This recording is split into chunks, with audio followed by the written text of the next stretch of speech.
that? Tea. Somebody was asking, is tea lemongrass?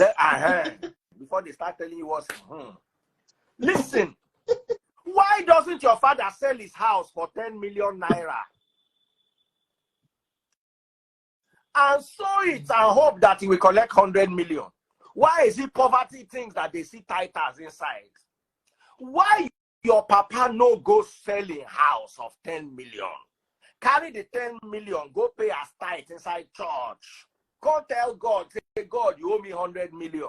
Make we run them now. Why your papa no carry 100 million? Sell everything when you get, go pay as tithes. God tell God, say, oh God, you owe me 1 billion. Poverty people. You are looking for 100K. That's where we see you. How many times have you heard that Mark Zuckerberg, they pay tithes? Or Elon Musk, where they send people go moon? How many times have you heard Dangote pay? Which church does Dangote pay tithes to? Not only the Dangote is the richest man in Nigeria, he built a whole refinery that the whole country will be using. And he does not pay tithe to any church, but you people are mad. It is your poor father that paid 10,000 and got 100,000. What the WTF is 100,000 naira? Less than $200. That's what you decide. As in, you are so poor in your brain that you decide to type 10K. You not even shame. Put 10 million. Say your papa collect 100 million. Shame no even agree you. They talk as in poverty brain. Let's start with that. Let me start dealing with the fact that your brains are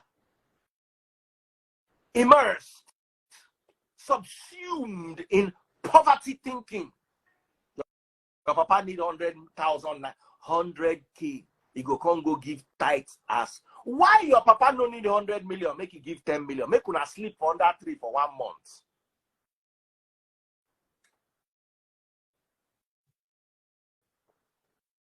I'm asking you, why? I don't rapture the Edu Obi. He put Edu in front of his name. Meanwhile, one education he no get. Person will drop out primary 6, they do bus condo. Can't see free Wi-Fi for where he dey. He can't they contribute. I don't rapture and damn him and him papa. Let us talk about these things. So somebody that needs 100,000. Do you know what 100,000 is for people like us? It's a dinner. That's 100,000 naira. Yeah. It's dinner. So I want to eat dinner. I now give God 10K to give me dinner. I say, how did we descend into this abyss of foolishness and poverty? Please talk, my darling sister. The thing that is vexing me is the disrespect for our creator. Like, people have the audacity to actually admit what they're doing. You are bribing God. I'm telling you, it's so annoying. It's very annoying. Comes out and then they start to support you. Because it's what they do. It's also what they do. Money doubler. They're looking for money doubler. Now, let me now tell you something. Do you know the defense? Listen, go to my page. I don't know if you have a spare phone. I want to go to my page and read this post for you. I have 97 comments on it. Let me read some of the most popular comments. One guy said, Daddy Freeze, allow people to believe what they want to believe. What works for them. Please, my darling sister, go to Acts chapter 15 and start reading from verse 1 till I say stop. Acts 15 from verse 1.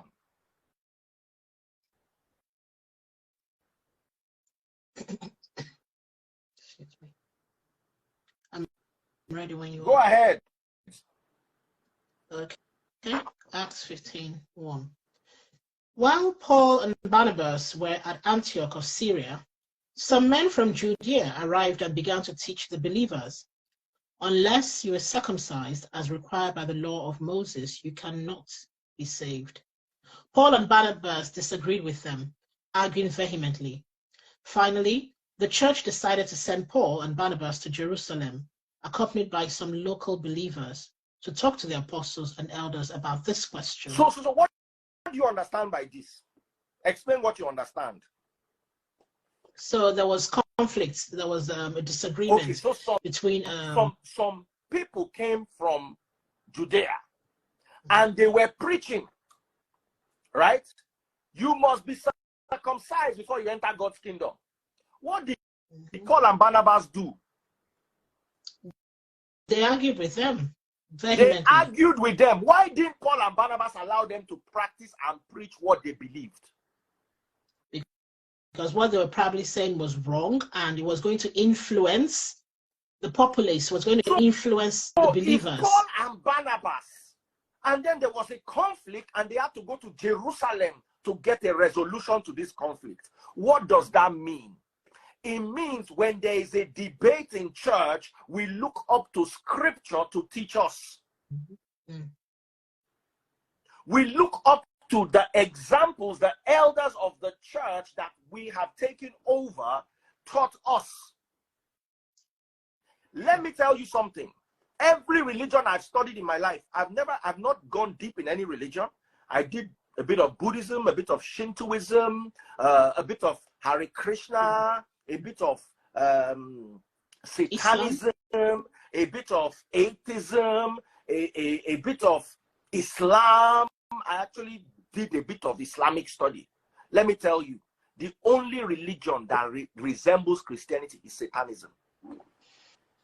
The only religion that is like Christianity is Satanism.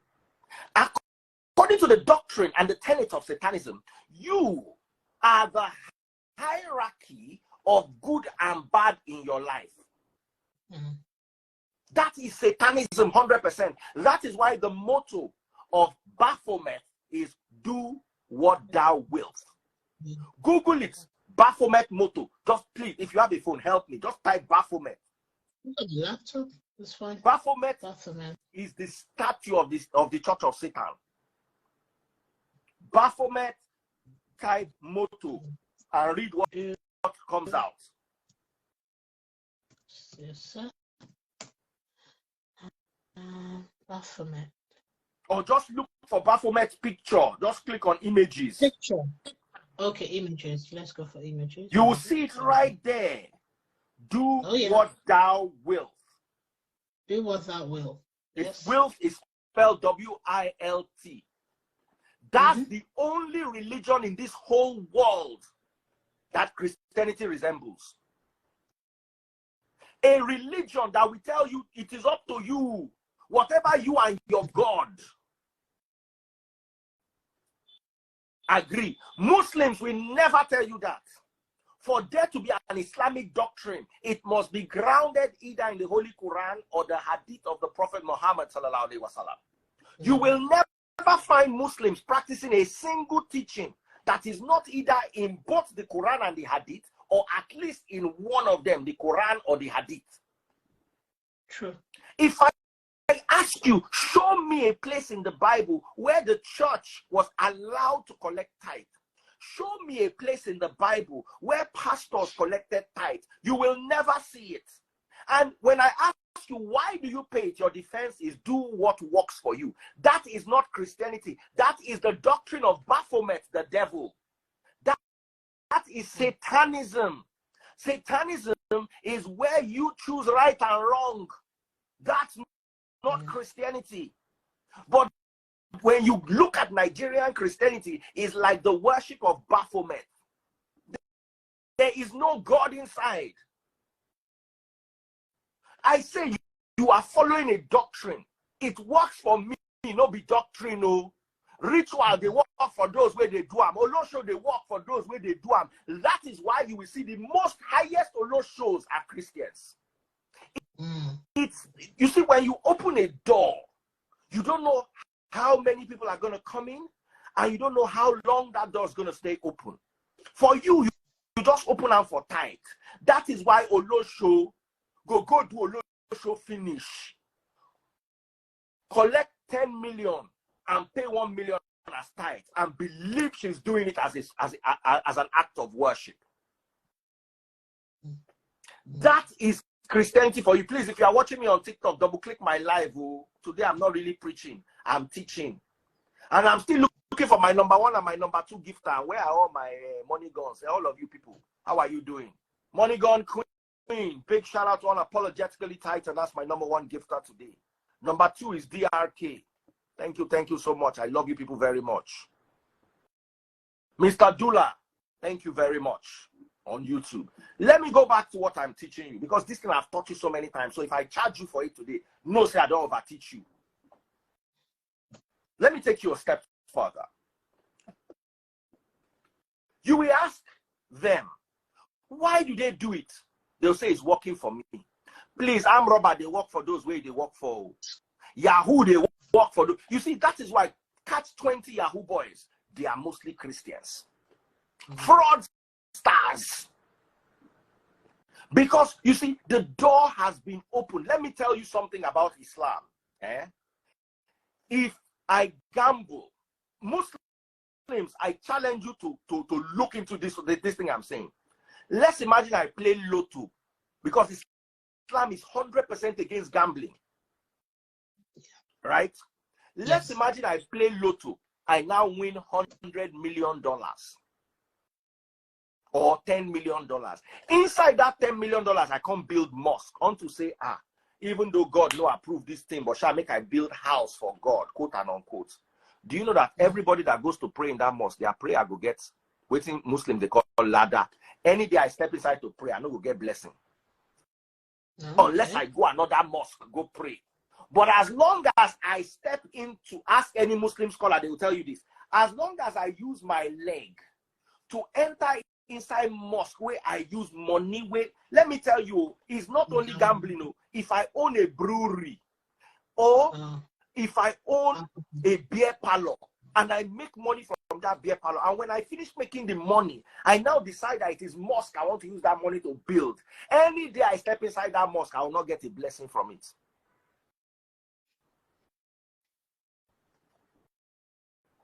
So nobody where they do bad for Islam believes saying if you bribe God. Yeah. No good Muslim believes that God said we should not drink, we should not set. Let me tell you this thing. When it comes to alcohol, in Christianity, alcohol is not forbidden. Why is alcohol forbidden in Islam? Because if you follow Islam, according to the Islamic tenets, alcohol was allowed until a point where they went to war, won the war, and drank alcohol and got drunk and forgot to pray. Yeah. That's when alcohol became haram, according to my understanding. I may be wrong. That part I may be wrong. Do you realize that, let me tell you the chain of, the person that brews the alcohol, whether he drinks it or not, as long as he's brewing the alcohol, he's sinning. The person that retails the alcohol, whether they drink it or not, as long as they are selling it, they are sinning. Me, where they drink the alcohol, I dey sin. My pikin, where I say, hey, you go and buy me the alcohol, is also sinning. Sin is so properly defined in Islam, you'll be afraid. In Christianity, sin is not defined. As long as you have faith, God will forgive you. Run to the altar. Baba, that thing is Satanism. A faith built on ignorance is not holy. It's satanic. So when you sit down and you say, tithe is working for me,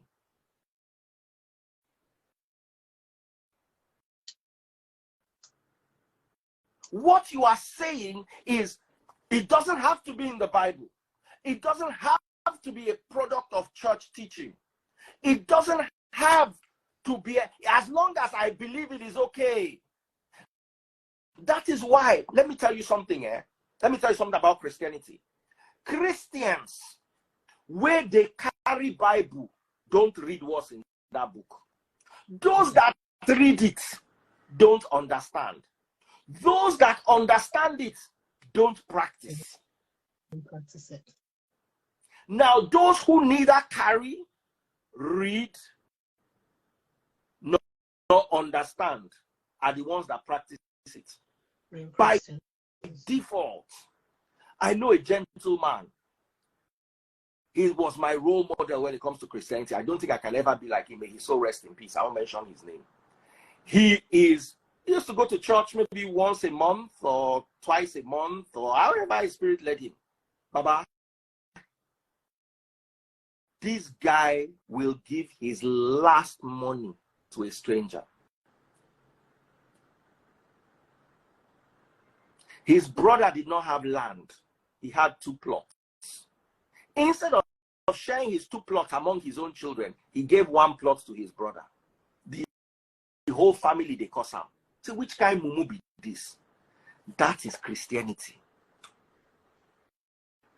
And guess who are the people that are cursing him the most? The ones that go to church.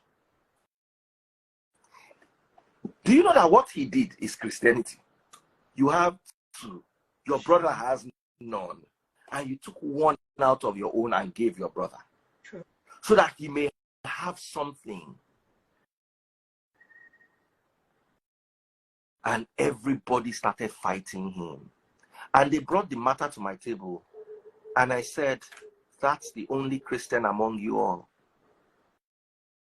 Even me, I cannot do what he did. That's why we tell you I'm not a Christian. I am trying to be a Christian. I'm learning to be. I'm a Christian preacher, but I'm not a Christian. Christianity is difficult. You have 2 plots of land. Your brother has none. And you took 1 and gave to your brother. The reason why you are calling him Mumu is because of the same problem. Yeah. He works for you. Your doctrine is not based on any truth. Someone was reading Isaiah to me the other day. He said the promise for God's children is long life. I said, okay, do you know what it takes to be God's children? Help me. Matthew chapter 5, read from verse 43. You are running to Isaiah to quote what will give you long life. Can we define what it takes to be God's children? Matthew chapter 5, verse 43. 43. Read it. And you have heard the law that says, love your neighbor and hate your enemy. But I say, love your enemies. Pray for those who persecute you. In that way, you'll be acting as true children of your Father in heaven. Stop. For he... Stop. So what does it take to be a true child of God? According to Christ, not Isaiah. You are not worshiping, you are not following Isaiah. You are not following Paul. Leave Romans. Leave Isaiah. Let's focus on the message of Christ. What did Christ say? How do you know a child of God? Love your enemies. Love your enemies. Meanwhile, you are going to church to pray for your enemy to buy. As I look at people, this person will. Do you know that maybe that enemy in your life is the test that God is running on you on to see if you truly love him and you obey him? You know what Christianity is? Your enemy don't offend you. I know say make you go live for your house. I know say make you invite her, make you live for your house. But as he offend you, finish. You continue protecting yourself. You continue fighting for yourself. But you continue praying that your enemy will be okay. Until you're able to achieve that, you are not a child of God. Forget any promise Isaiah had for children of God. You are not one of them. What's your OnlyFans account? Gambia. You don't have OnlyFans accounts. Good. I'm not that exciting. So okay. Sorry. So if they say everybody, Gambia, everybody on OnlyFans is going to get $1,000 this month. Are you going to get $1,000? I will not get now. Why will you not get? I'm not there. Good. So if they say the children of God are going to live a long life, but you have refused to forgive your enemy and love your enemy, are you going to get out of that long life? If you don't have an OnlyFans account, you cannot get OnlyFans paycheck. It's as simple as that. If you don't have a God account, you cannot get God paycheck. You are quick to jump into Isaiah for the promises. Have you done what God instructed you to do first? You see, I want you to read something else for me. Let's go back. Let's go back. Let's go back. Let's go back. Go with me to John chapter 2. John chapter 2. Please go there with me real quick. There already. NLT. I want you to read from verse 13. 13. Yeah. It was nearly time for the Jewish Passover celebration, so Yahushua went to Jerusalem. In the temple area, he saw merchants selling cattle, sheep, and doves for sacrifices. He also saw dealers at tables exchanging foreign money. Yahushua made a whip from some ropes and chased them all out of the temple. He drove out the sheep and cattle, scattered the money changers' coins over the floor, and turned over their tables. Then, going over to the people who sold doves, he told them, "Get these things out of here. Stop turning my father's house into a marketplace." Stop. Stop. So the doves and the cattle that were sold in the temple, what were they used for? For making money. What were they used for? The doves and... in the please temple, ask me again. What were the doves? Why were they selling who were the people buying the doves and the cattle? I guess because it was a Jewish Passover celebration. It's the Jews, I believe. They were the ones selling. Yeah, but what were they selling them for? Oh, I don't know. All right, go to the book of Exodus, chapter 29, verse 36. Exodus, chapter 9. Exodus 29, 36. Oh, 29. Sorry, brother. 29, 36. 29.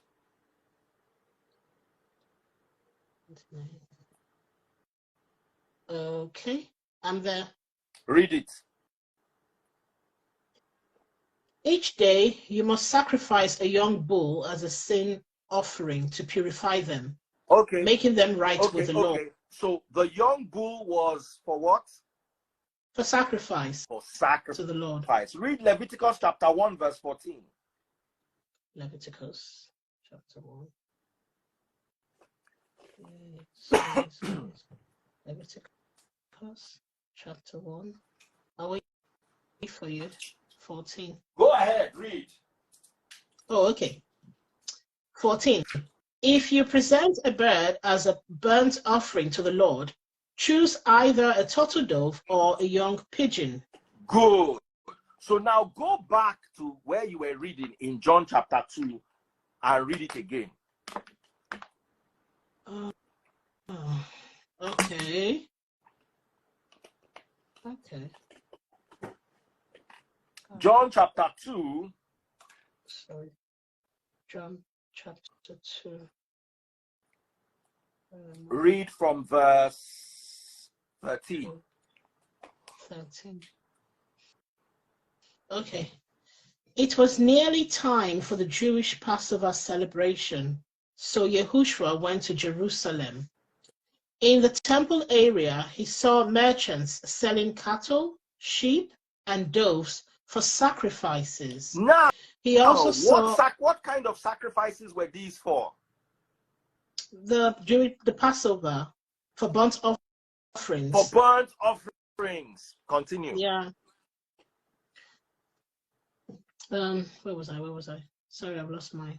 He also saw dealers at tables. Okay, for sacrifices. He also saw dealers at tables exchanging foreign money.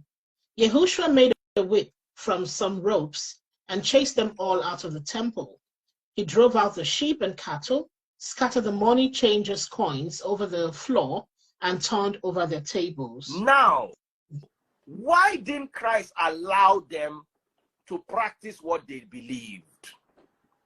It is biblical to offer doves. Is it not in the Bible? In the same place where people get your tithes from. Is it not in that same Bible that you can offer doves? Did you not just read it from Leviticus chapter 14? Mm-hmm. Did you just read Exodus chapter 29 that says you offer a bull? So those selling cattle were selling to a belief system. Why did Christ go and scatter it? Why did he flog them? Why didn't he say, well, if you believe you can be saved by doves, you are all right? Because Christianity has a direction, it has rules and regulation. It's not this stupidity your Jews are practicing. That's not Christianity, that's pure Satanism. 100% satanic worship is what they are practicing and what they are dragging you into practicing with them. If Christ could go and scatter their tables, and if Paul and Barnabas in Acts chapter 15 could go and argue with the preachers that were preaching that you must follow the law of Moses, then there is a problem if you believe that whatever works for you is a belief system. I need you guys to pay attention. That's why we are still on this topic 7 years later. I don't want anybody greeting themselves. If you have a contribution, talk about what we are talking about. If not, I will mute the comment section again.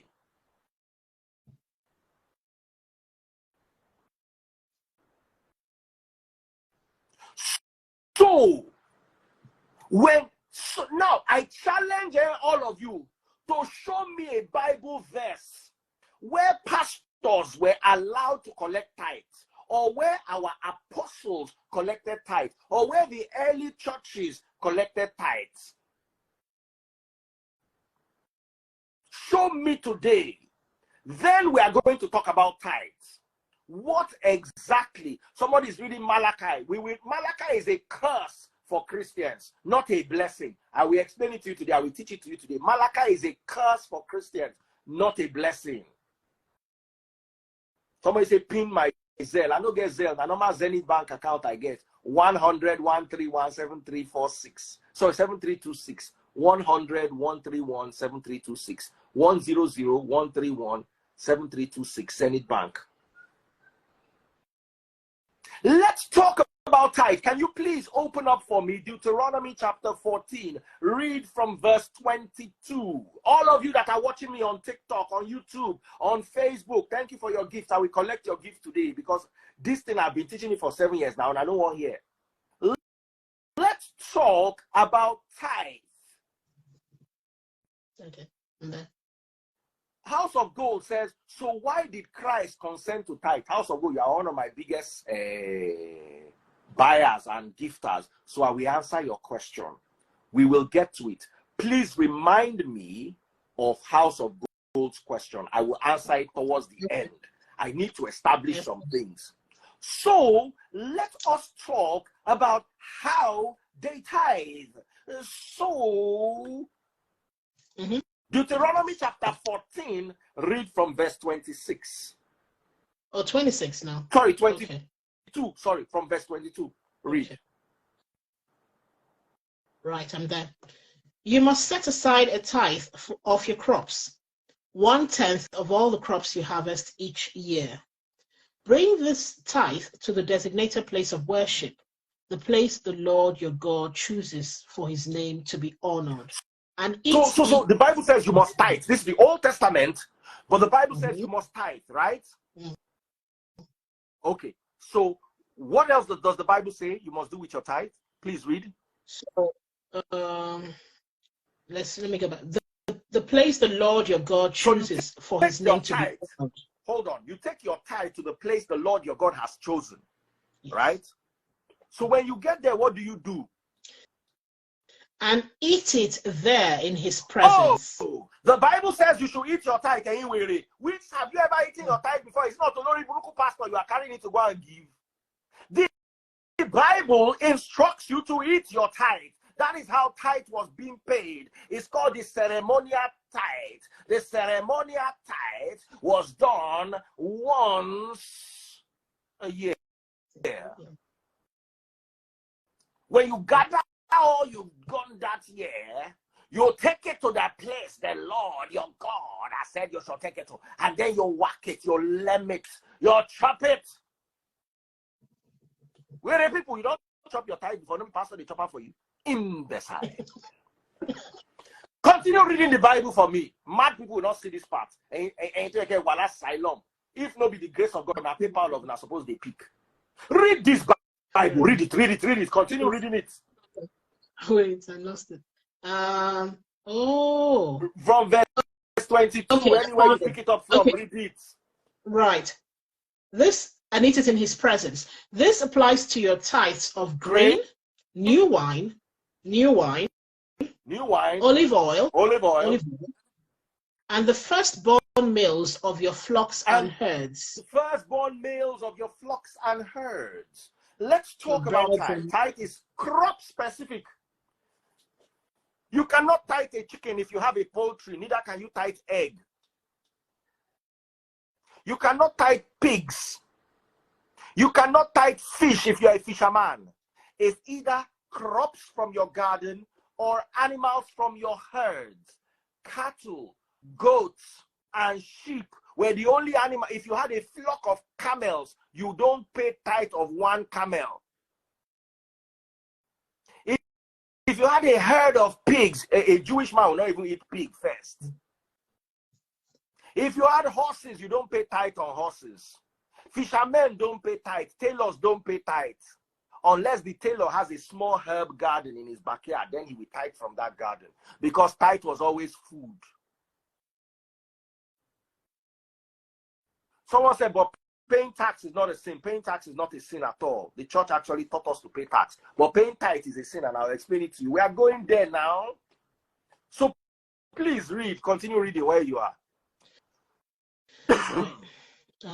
Keep losing it.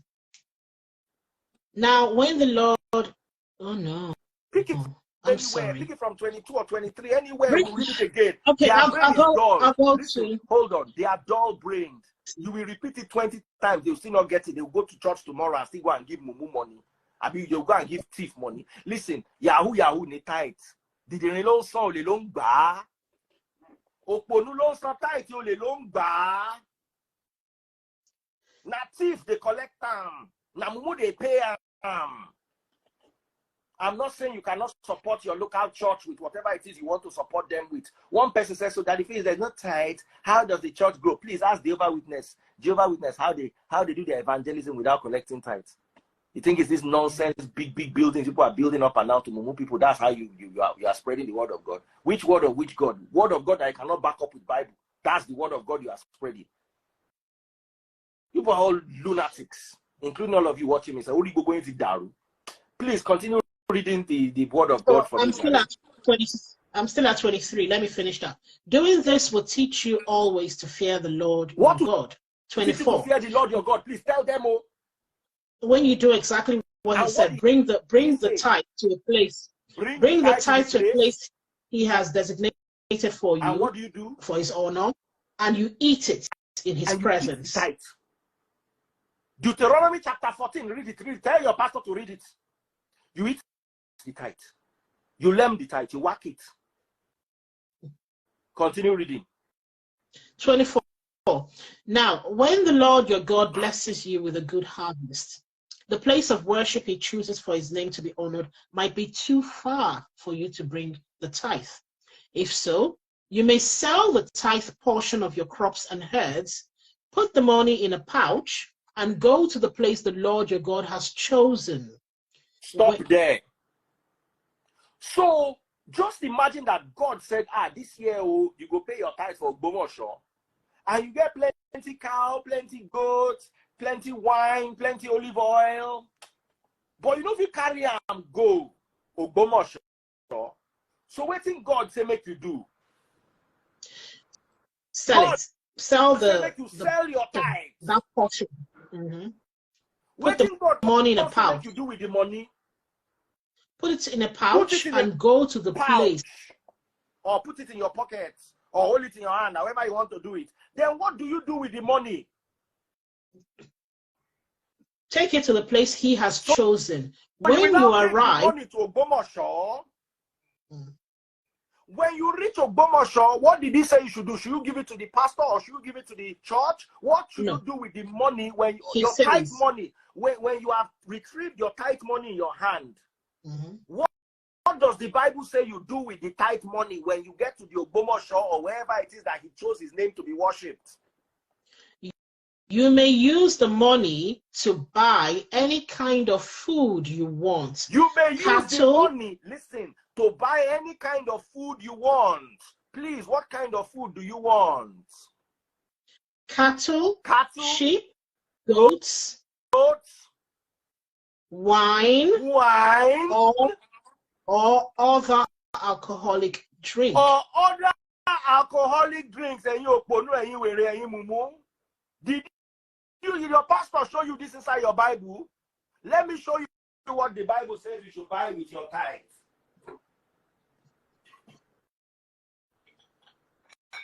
Sammy, behave yourself. This is what the Bible says you should buy with your tithe when you get there. Guinness Extra Smooth. Does the Bible approve this for tithes? Yes. You want to read it again? Does the Bible approve this for tithes? Yes, the money. Budweiser, does the Bible approve this for tithes? Is it there in the Bible? It is.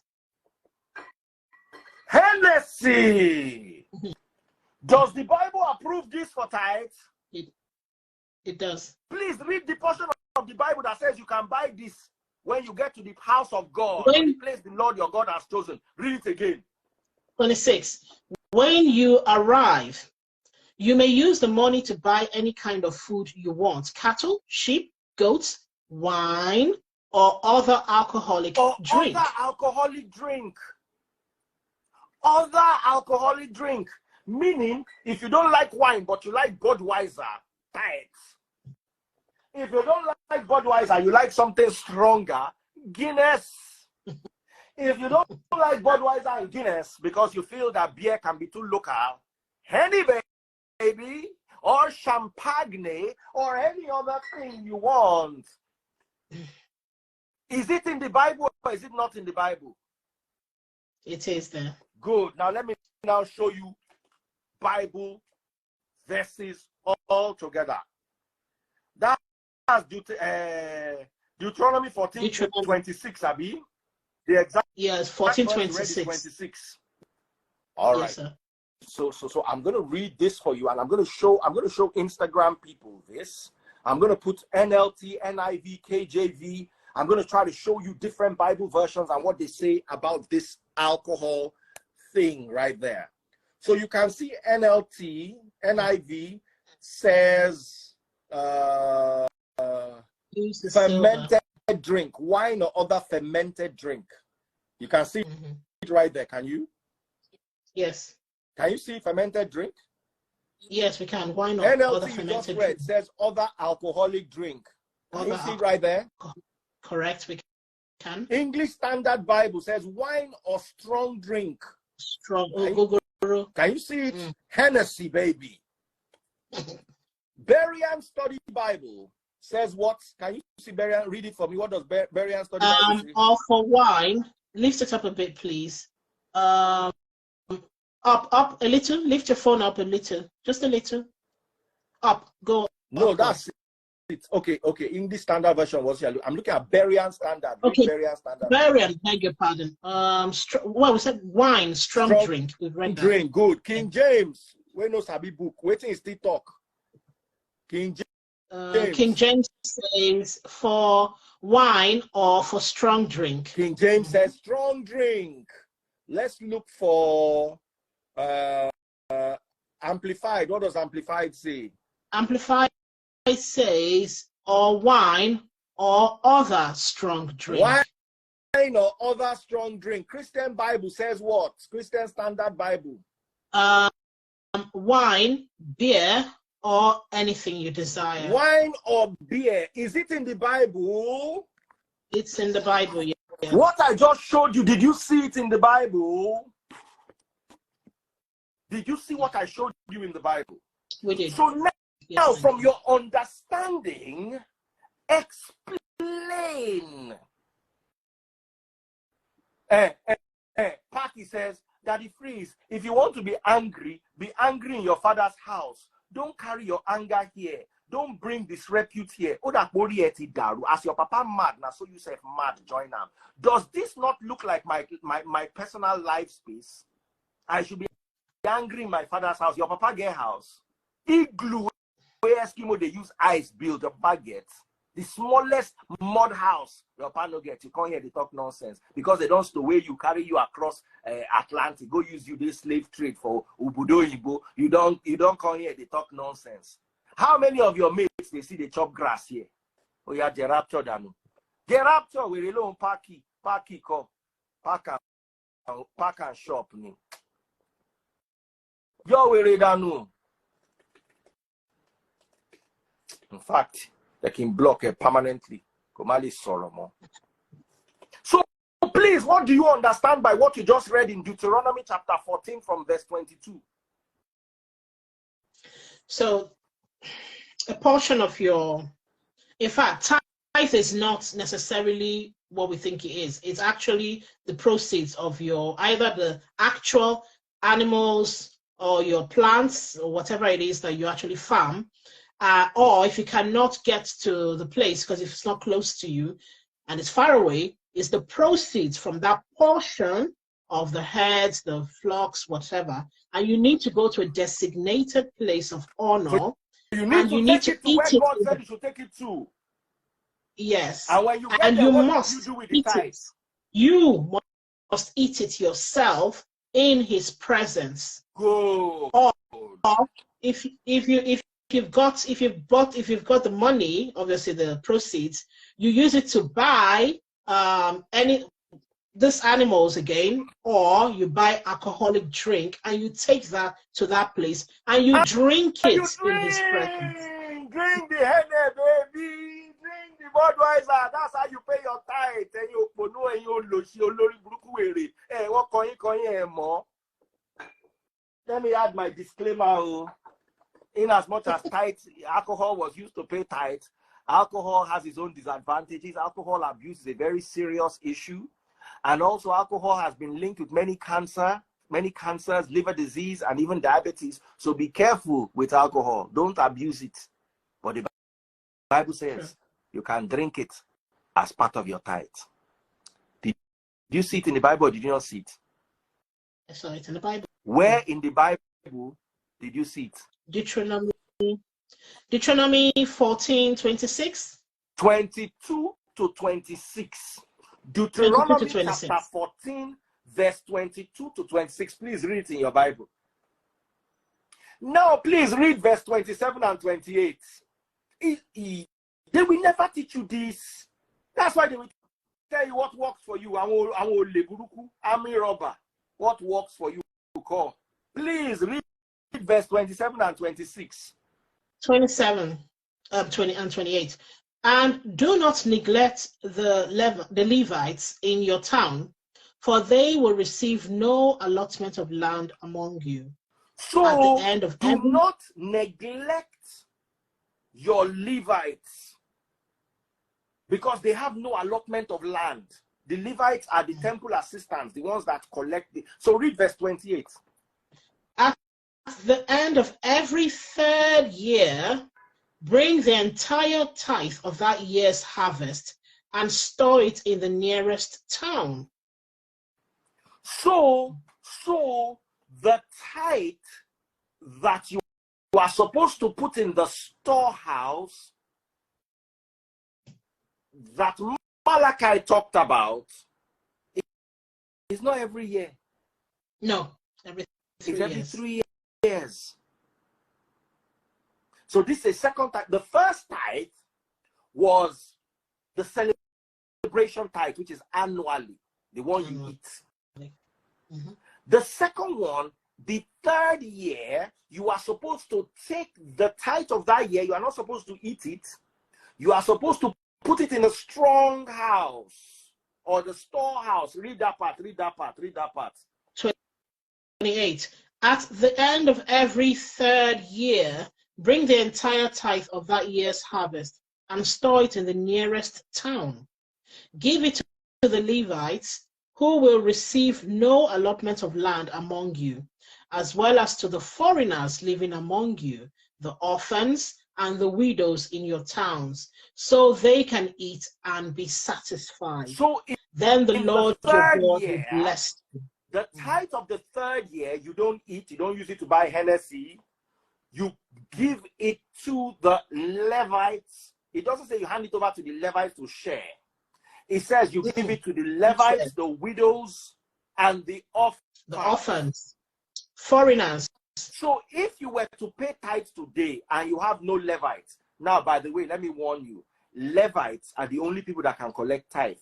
And for you to be a Levite, you have to be a son of Levi. Who was Levi? One of the sons of Jacob and Leah. It is a whole bloodline. Yoruba man no fi form Levite to, Igbo man no be Levite to, Calabar man no be Levite to. Levites were Jews who were descendants of Levi. And every 3 years,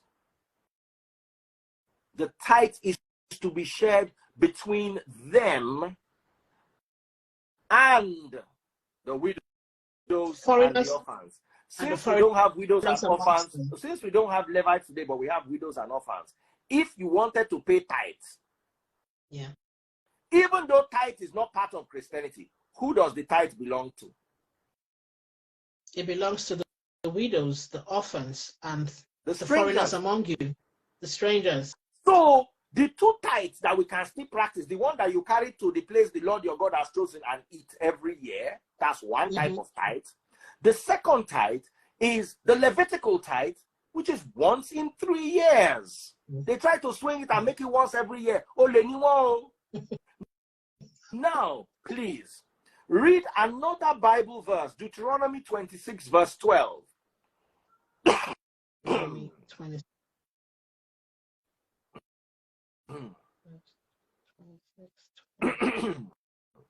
Deuteronomy 26, 12.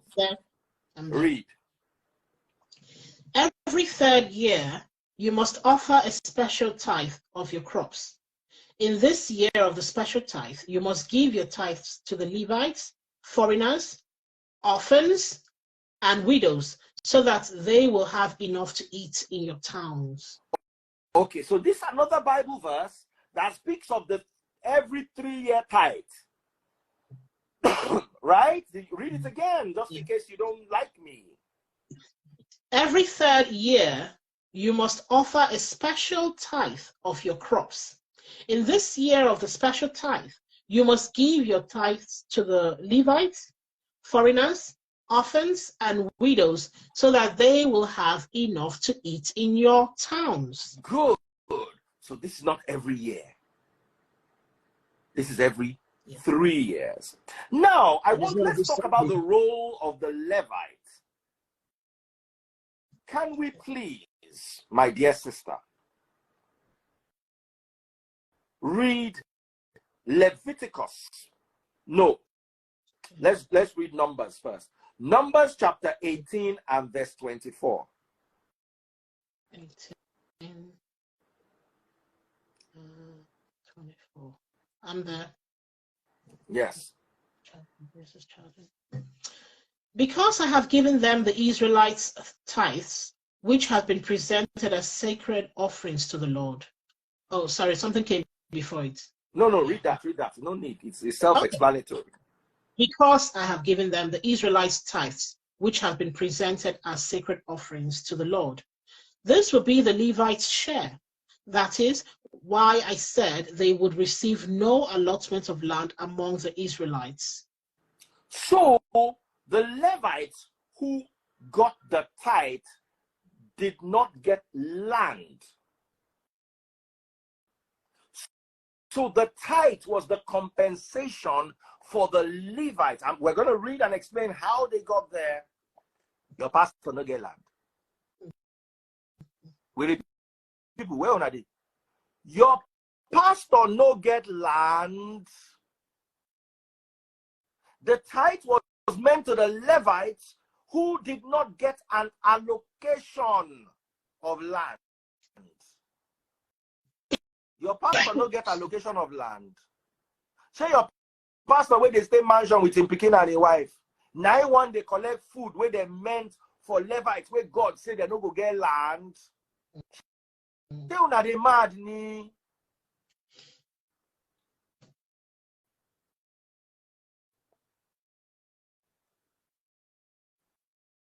Somebody say my pastor na Levite. No Yoruba man qualified to be Levite.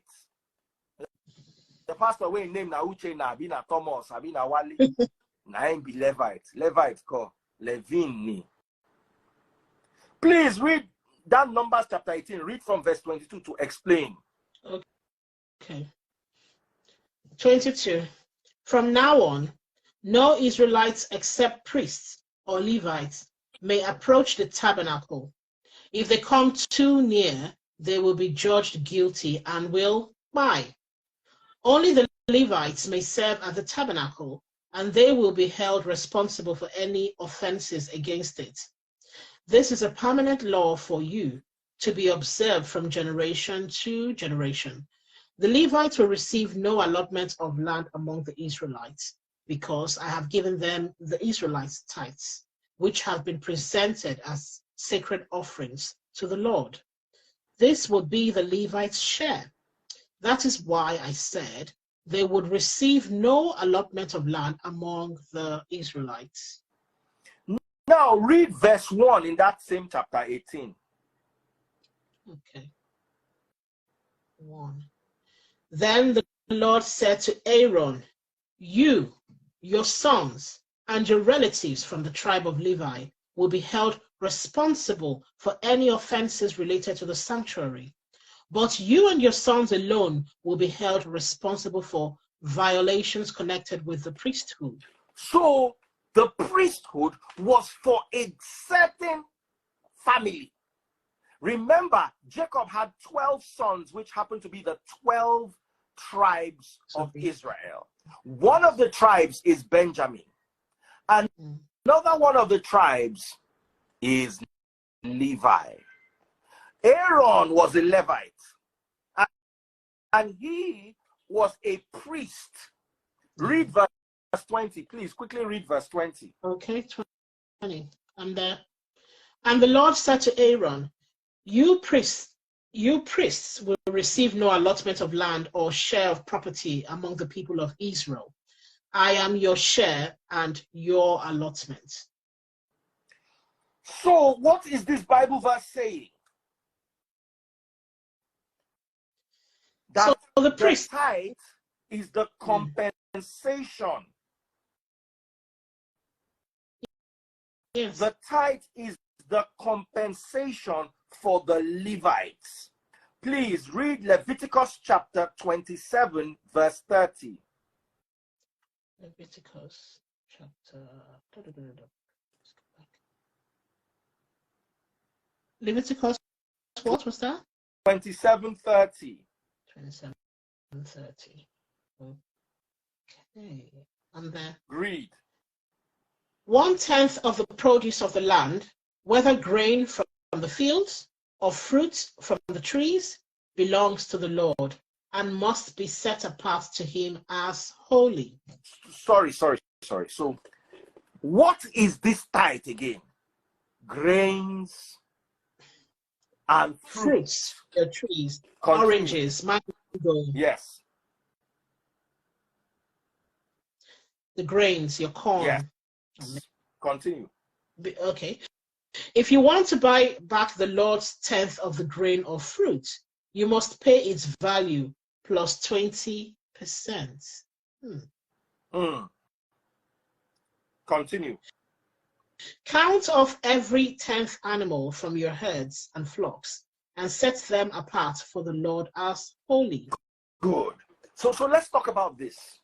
So this is the Bible talking about the tithe is holy unto the Lord, because this is the Levitical tithe, the tithe that the Levites are going to eat as their inheritance, right? Now, let us talk about what you just read. Read the last part again. Count off every 10th animal from your herds and flocks and set them apart for the Lord as holy. Good. So let's now talk about the animals as tithe. Imagine you had 9 cows. What's your tithe? There's no well, You don't owe God in any this tithe. instance, you don't have up to 10, no. So let's imagine you had 10 cows. What's your tithe? Well, there's one cow because it's the 10th one you're going to set aside. Let's say you have 15 animals. What's your tithe? 15 cows. What's your tithe? It's still one because you let's say you have 19 cows. What's your tithe? It's still one, multiples of 10. Let's say you have 20 cows. What's your tithe? 2 of them. Good. So you need to understand that tithe is also not exactly 10%. Because there is no 1/10 of an animal. I bet you did not know this. So every 10th animal under the rod belongs to the Lord. But is this the special one? Is every 3 years? This one, this is the one. So, but then you can eat and enjoy every year in front of the Lord. You know, you come. Yeah. Okay. Okay. Odubia says, Daddy Freeze, can we define what tithe means? What have we been doing since morning? Oh, wow. That's what we've been defining for you. Tithe is a portion of your food and crops and animals and olive oil and wine that is holy unto the Lord and is either eaten by you at the place the Lord your God has chosen, as explained in Deuteronomy chapter 14, or is given to the Levites, the strangers, the widows, and the orphans, as explained in Deuteronomy chapter 26. I have a question. Ask. Why is the Lord describing the process for buying back your tithe from him? Because people could want to buy their tithe back. Interesting. Oh, you don't know you could buy your tithe back, but you have to buy it at a 20% interest. Yeah, we buy 20%. Because sometimes back then people needed the money. So they have enough corn, they have enough olive oil, while someone doesn't have olive oil or corn and he wants to buy it back from the priest. The portion that they've given to the priest belongs to them. But if you want to buy it back, you have to pay 20% surcharge. It was a way of life for them. And time was money given to the priests as tithe. It was always crops, but there was an instance where you could buy it back. Somebody wants to know if there was a legal tender. Yahushua talked about the coins. You know, when he beats them up on Yahushua is far. Abraham. Let me tell you how far Abraham is to. What's Exodus? The beginning of the Exodus is when they left Egypt. Oh, I beg your pardon, sorry. How many years were they in Egypt? 400 years. I was going to say 4. Let's remember that Abraham had a son called Isaac, who had a son called Jacob, who he and his sons lived in Egypt for 400 years. So if Jacob spent 400 years in Egypt, at least his father was, say, 50 years older than him. Yeah. Okay. So 450 years. And Abraham, let's just add, was 100 years old before he gave birth to Jacob, to Isaac. Yeah. Yeah. So we are talking about 550 to 600 years. Let me read you something so you can understand that there was a legal tender then. Okay.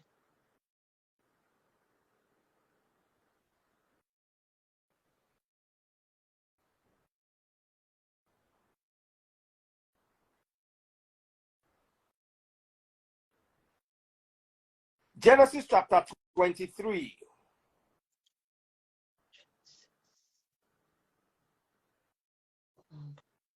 It's not correct. Beginning. There we go. 23. Verse 19. 1:9. I'm there. Then Abraham buried his wife, Sarah, there in Canaan, in the cave of Machpelah, near Mamre, also called Hebron. Okay, let me take you back a little. Still in verse 23, verse 17. 17. So Abraham bought the plot of land belonging to Ephron at Machpelah, near Mamre. This included the field itself, the cave that was in it, and all the surrounding trees. So Abraham bought a land to bury his wife.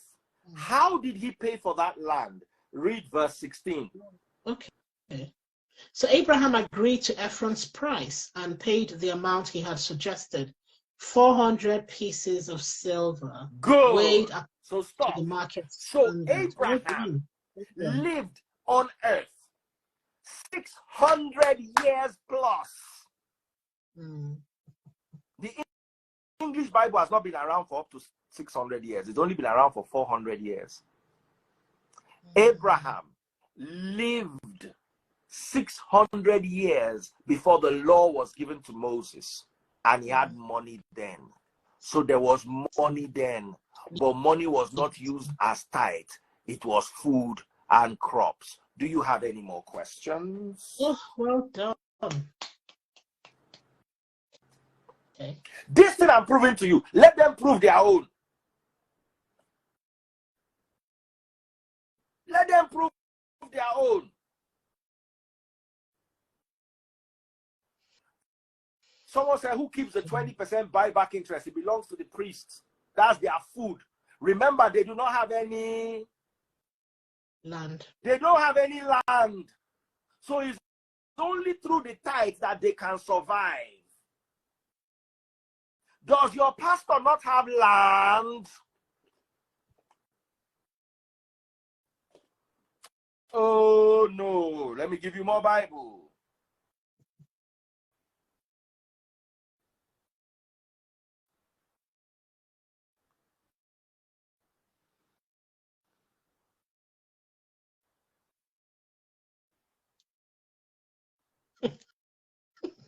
Deuteronomy chapter 10. Read verse 9. I'm there. So money was available 600 years before this law. So calm down. I've proven it to you. Oh yeah. Deuteronomy chapter 10 verse 9. That is why the Levites have no share of property or possession of land. They have no the other property. Yeah. The Levites have no private freaking jets. They have no homes or land or property. Read it again, read it again, read it again. Yeah, read it again for the mumus. That is why the Levites have no share of property or possession of land among the other Israelite tribes. The Lord himself is their special possession, as the Lord your God told them. So when they have this tithe, it is because they don't have jets. It's because they don't have land. The only thing they have is the tithe, because the Lord has given it to them as their inheritance. This is the thing we need to say to our pastors. It's a sacrifice. If you choose to follow the Lord and be a pastor or a priest or whatever, it's a sacrifice. It's not to go and enrich yourself. You have decided to carry that burden of not having possessions. Do you know the only people that, even though they are not qualified to be Levites, live like Levites in today's Christianity? Do you know the only people? The monks. The monks. The sisters in the convent. And the fathers, those are the ones that don't have land. They don't have land. They don't have property. Even though they are not qualified to receive the tithe, because they are not descendants of Levi, they are the only ones that are close to the description of what the Levites did. Your pastor, go and find work. Go and dust your CV. Go and get a degree, apply for a master's. Come and influence online. Work full everywhere. Tithe, no, don't touch the tithe. It does not belong to you. Stop telling people to pay it. Did the long song, the long bar? Now Bible they read. So if you want to argue, I challenge all your Jews. Come and argue this thing with me.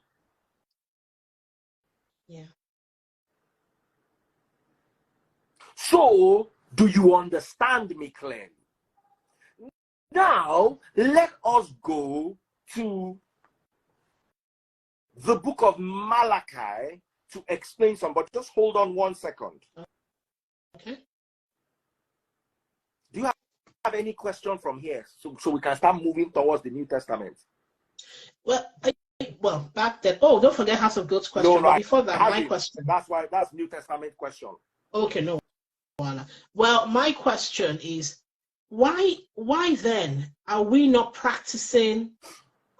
Is this really a question? Okay. Why are we not practicing this tradition, this thing we've been asked to do in this manner? And since we now know, where we are now enlightened, we know this, that we should be eating this thing ourselves annually, and that it's almost as if there's a festival we should be having every 3 years. Very, very important in the church, which is to bring that tithe and put in the storehouse, that portion, so that we can feed the widows, the orphans. Why do we not have that in Christianity as a practice, as our culture? Now, here's why. Because this whole law has been abolished. All of the law, which I'm going to explain to you. Earlier, I was going to say to you, what about what you told us about the curse? So we are going to get there. I want to build it. I want to develop it. Do you understand? So I will not just dump it on them. All right, boss. All right. So I also want to establish something. Numbers 18:26. Very important. Let's read this. Numbers 18.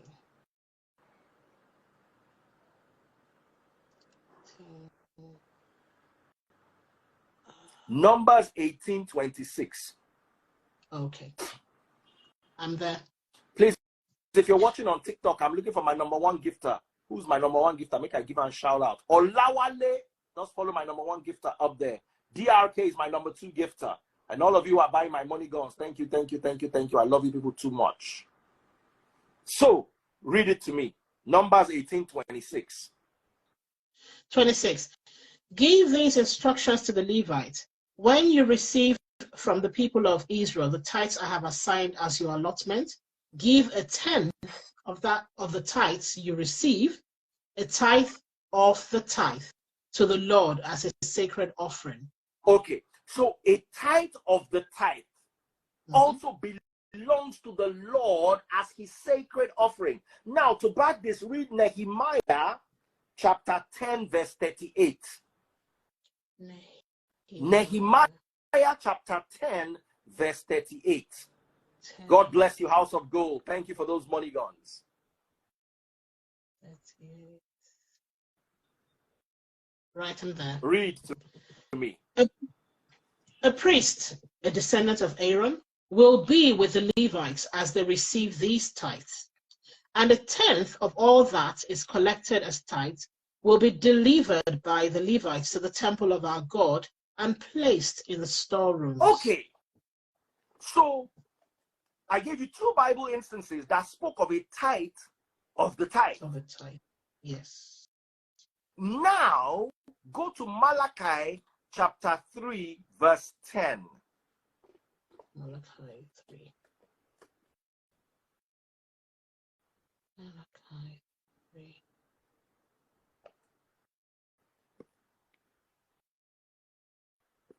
Look at this confirmed dingbat, Ziki, that if please try they read Malachi. Do you even understand what the Bible is, the hierarchy of the Bible?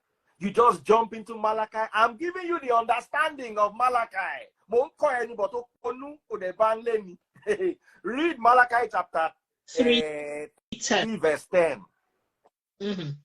Bring all the tithes into the storehouse. Now, so there will be enough. Tithes are they bringing into the storehouse? All the tithes. Oh, so previously there was something. Go and read Nehemiah chapter 10, verse 38 again. We've done that. We've done tithe of the tithe. Good. So read it again. I need you to read it. Please don't be angry. Nehemiah 10:38. Go back. Yes. Okay, let me go back. Flip It's back right, and forth so you can have both of them on standby. Let me see if I can bring Remy. If I can bring Remy will have one Bible version. Remind me, Nehemiah, what was this again? 10:38. 10:38. Yep, I am there. A priest, a descendant of Aaron, will be with the Levites as they receive these tithes. And a tenth of all that is collected as tithes will be delivered by the Levites to the temple of our God and placed in the storerooms. They'll be placed where? In the storerooms. So now go to Malachi chapter 3, verse 10. Malachi 3:10. Malachi 3:10. Malachi 3:10. Bring all the tithes into the storehouse. So there will be going to the storehouse. The tithe of the tithe. Now, just in case you are having a confusion, please read Malachi chapter 2, verse 1. Malachi 2:1. Malachi 2:1. Listen, you priests, this command is for you. Listen to me and make up your minds to honor my name. Who is the book of Malachi chapter 2 and chapter 3 addressing? The priests. So in Nehemiah chapter 10 verse 38, who was the instruction for? The priests. What are the priests supposed to take? A tithe of the tithe. And they are supposed to do what with it? Keep it in the storerooms. Has your pastor ever explained it like this to you before? Never. The tithe that was meant to go to the storeroom is the tithe that was explained in 2 previous Bible verses, and I will explain them to you clearly. Number 1 is the book of prophet Nehemiah chapter 10 verse 38. Just in case you didn't understand, I will read it for you again. A priest is supposed to accompany the Levites when they receive the tithe, and a tenth of what is collected will be delivered by the Levites to the temple of our God and placed in his storehouse. That same instruction you will find in Numbers chapter 18 and verse 26. Speak to the Levites and tell them, when you receive from the Israelites the tithe that I have given to you as your inheritance, you must present a part of it as an offering to the Lord, a tithe of the tithe. So in the book of Malachi chapter 3 verse 10, what was supposed to go into the storehouse? Explain it by your own understanding. So a tenth of the tithe that they was supposed to every year? No, that they receive every 3 years. So you are supposed to actually give 1% to the Lord's storehouse, so there may be food in his storehouse. 1% is not 10%. Is a tithe of the tithe.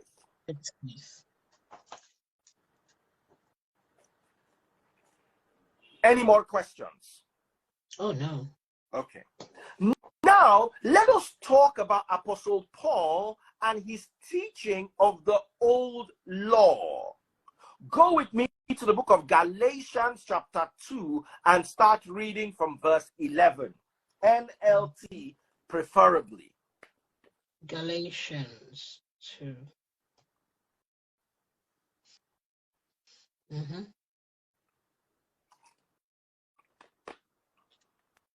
I should start reading from where, please? From verse 11. 11. Right, I'm there. But when Peter came to Antioch, I had to oppose him to his face, for what he did was very wrong. When he first arrived, he ate with the Gentile believers who were not circumcised. But afterward, when some friends of James came, Peter wouldn't eat with the Gentiles anymore. He was afraid of criticism from these people who insisted on the necessity of circumcision. Continue reading. As a result, other Jewish believers followed Peter's hypocrisy, and even Barnabas was led astray by the hypocrisy. When I saw that they were not following the truth of the gospel message, I said to Peter in front of all the others, since you, a Jew by birth, have discarded the Jewish laws and are living like a Gentile, why are you now trying to make these Gentiles follow the Jewish traditions? Okay, so let's break it down. 2,000 years ago, Paul and Peter were arguing. And Peter told Paul, he said, you, Paul, you have abandoned, you have used the word that you read in that Bible. Read what you just read again, that last part. You have discarded. Since you, a Jew by birth, have discarded the Jewish laws and are living like a Gentile. So 2,000 years ago, Peter and Paul, our first GOs, had abandoned the Jewish law, had discarded the Jewish law. Right? Now let's talk about tithe.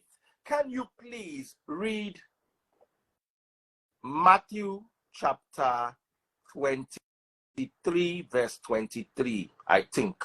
Matthew 23, 23. Let's go there. Matthew Thank 23, you for all your gifts on TikTok. I love you guys. Yes. What sorrow awaits you, teachers of religious law, and you Pharisees, hypocrites? For you are careful to tithe even the tiniest income from your herb gardens, but you ignore the more important aspects of the law. Stop. Justice, mercy. Finish it. And faith. Justice, mercy, and faith. You tithe from your herb gardens. Once again, tithe was herbs, not money. But we're coming back to that. Here's Christ talking to the Pharisees. Read verse 1 of that same Matthew 23. Okay.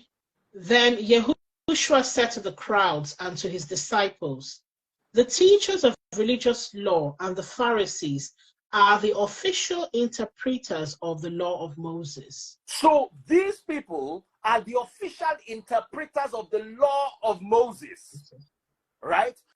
So Christ was talking to the teachers of the law. Remember, biblical interpretation, context is key. Who was he talking to? So read verse 23 again. 23. What sorrow awaits you, teachers of religious law, and you Pharisees, hypocrites? For you are careful to tithe even the tiniest income from your herb gardens, but you ignore the more important aspects of the law. Stop. Justice, more important aspects. Can I say Rita and other pilots? Can I say Rita and other pilots? Rita is not a pilot to start with. Thank you. Can I say Rita and other transgenders? Rita is not a transgender to start with. So read that part again. He said, tithe, but ignore the more important matters of the law. So tithe is what? So the law is not as important. The tithe is not as important as other aspects of the law, which are justice, so mercy, and faith. Tithe is now what? Sorry, it's the law. It is the law. It's part of the law. Just in case we have some confusion here and there, can we go to Hebrews chapter 7? Yes. Can we go to Hebrews chapter 7? Okay. Hebrews 7. Hebrews 7. Yeah. Which one?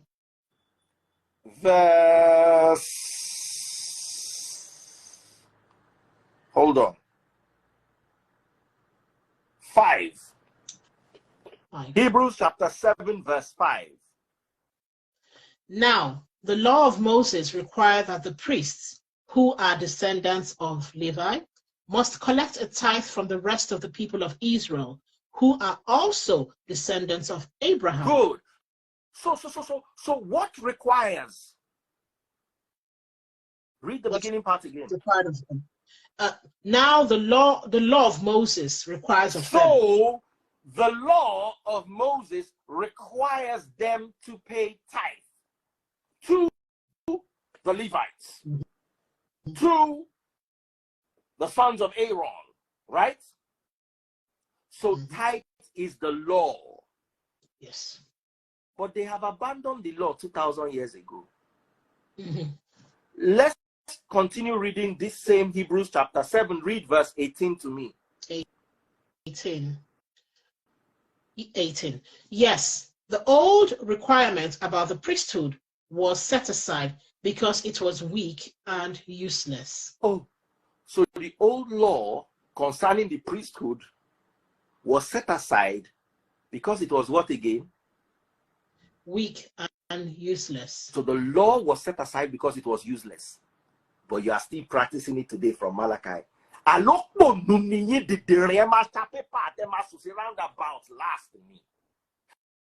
What did you just read again? Hebrews chapter 7 verse 18. Read it to me.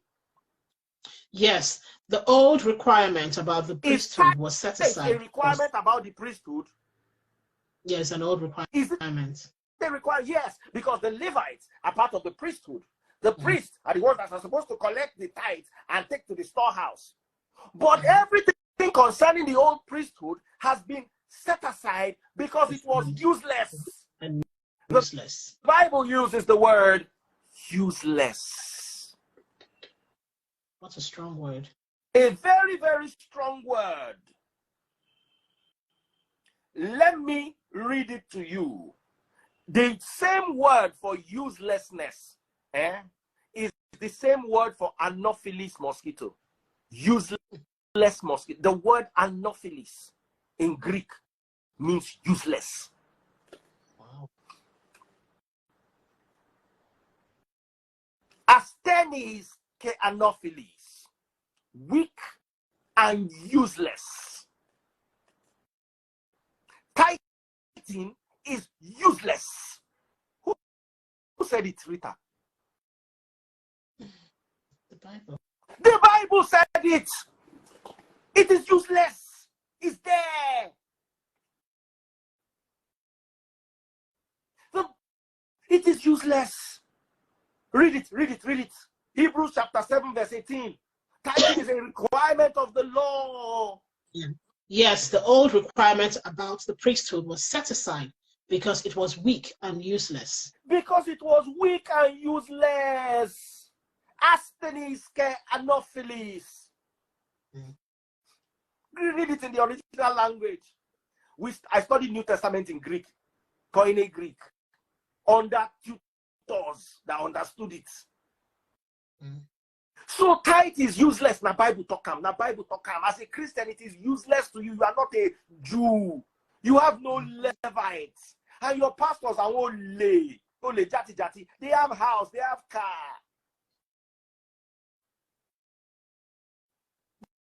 Did you not hear it? Now please go back to Galatians chapter 2 and read from verse 14. Galatians 2:14.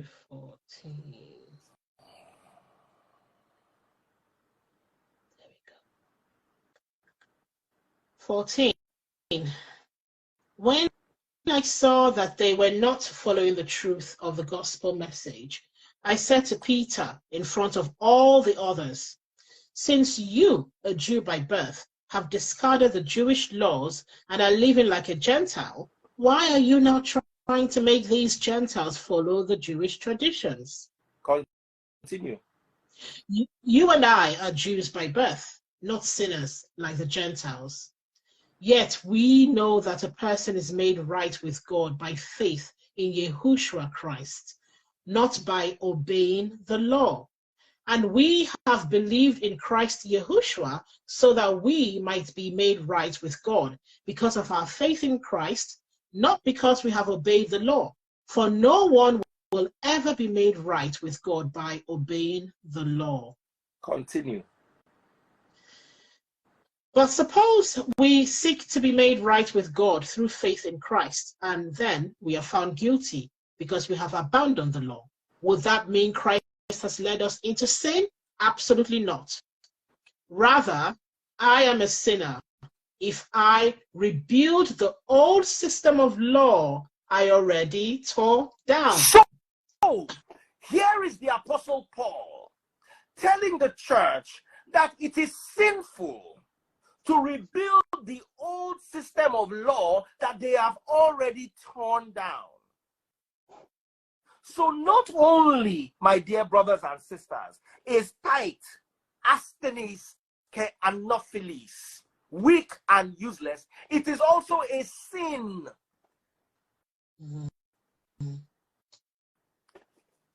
Did you not read it yourself? Read verse 18 again. Galatians 2:18. Galatians 2:18. Rather, I am a sinner if I rebuild the old system of law I already tore down. So if a pastor or a man of God is reading Malachi to collect tithe, what is he? He's a sinner. How did you people miss these portions of the Bible? How? They hide it from us. 320 inspired, a brain-dead dingbat, says never disrespect any man of God. It is not your place to do so. Nigeria does not have it. Where are the men of God? People that have been challenging for 5 years to come and do debate about the same tithe. Where are they hiding? Men of God, call boys of God. No, bring that nonsense. Come here. It's right there. I can prove it to you back to back. So we have established two things: asthenes and anophiles. It is weak and it is useless. We have also described that it is sinful. Right? Mm-hmm. Do you know paying tithe according to the law is foolishness? Galatians chapter 3, read from verse 1. I will teach you this Bible today.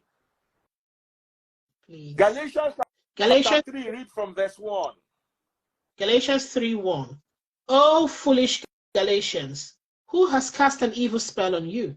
For the meaning of Yahushua Christ's death was made as clear to you as if you had seen a picture of his death on the cross.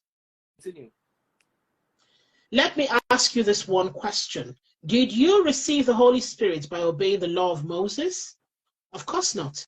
You received the Spirit because you believed the message you heard about Christ. All right. So once again, here's Paul using two words: foolish and bewitched. Foolish. Please read verse 1 again.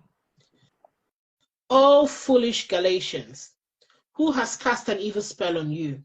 For the meaning of Yahushua Christ's death was made as clear to you as if you had seen a picture of his death on the cross. All right. Let me ask you this one question. Anoetoi is the Greek word for foolish. And ebasakenem is the Greek word for bewitched. He said, if you are still under the law of Moses as a Gentile, you are foolish, you are bewitched, you are practicing sin, and you are doing what is useless and anophilis. Sorry, Weak anophilis is useless and weak. So that dingbat that came here said that if please try read Malachi. Now, it will lead you into foolishness, sin, weakness, bewitched, and what else again? Uselessness. That's the anophilis. Now read Galatians chapter 3, verse 10. Okay. But those who depend on the law to make them right with God are under his curse. This is the verse I was looking for. So those who are depending on the law of Moses to be made right with God as Christians are under a curse. So you, when you pay tithes, not only are you foolish, not only are you useless, not only are you weak, not only are you bewitched, not only you are even cursed. Really? So there's a curse. Can we please read Malachi chapter 3, verse 9. So we're going back to your Malachi. Mm-hmm. Malachi 3:9. Okay.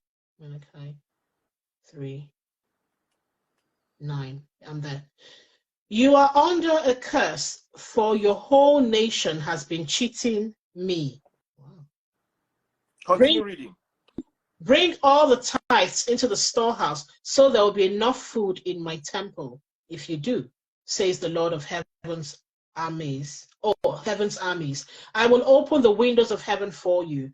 I will pour out a blessing so great you won't have enough room to take it in. Try it. Put me to the test. Okay. So here is God saying you are under a curse for not paying your tithe according to the law of Moses. And Paul referenced it in the book of Galatians chapter 3 verse 10. He says you are under a curse. Where did that curse come from? Please, let's go to the book of prophet Nehemiah chapter 10. Nehemiah chapter 10. Nehemiah 10. Mm-hmm. Which one? I think we should read from verse 28. 28. I'm there. Read.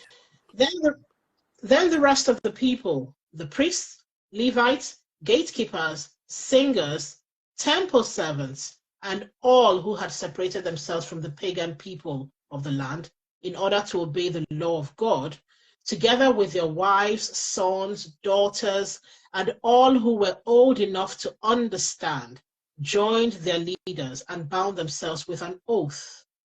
They swore a curse on themselves if they failed to obey the law of God as issued by his servant Moses. They solemnly promised to carefully follow all the commands, regulations. They follow some of the commands. Well, mine says follow. NLT says follow here. Yes, follow some of the commands, right? All. Oh, wow. Really? Mm-hmm. All of the commands. Continue. Yeah. To follow, they solemnly promised to carefully follow all the commands, regulations, and decrees of the Lord, our Lord.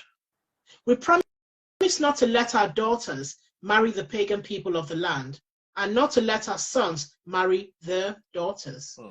We also promise that if the people of the land should bring any merchandise or grain to be sold on the Sabbath or on any other holy day, we will refuse to buy it.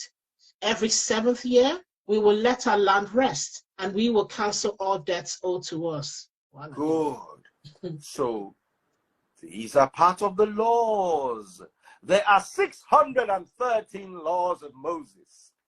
So you jump into the book of Malachi, where God reminds you that there is a curse. Where did the curse come from? The book of Nehemiah. In the book of Nehemiah, the people swore a curse upon themselves, saying, let them be cursed if they fail to obey as much as one of the laws of Moses. Now, let us talk about the curses. Exodus 22, verse 16. Exodus 22. Verse 16, yeah. You said. There. Go ahead.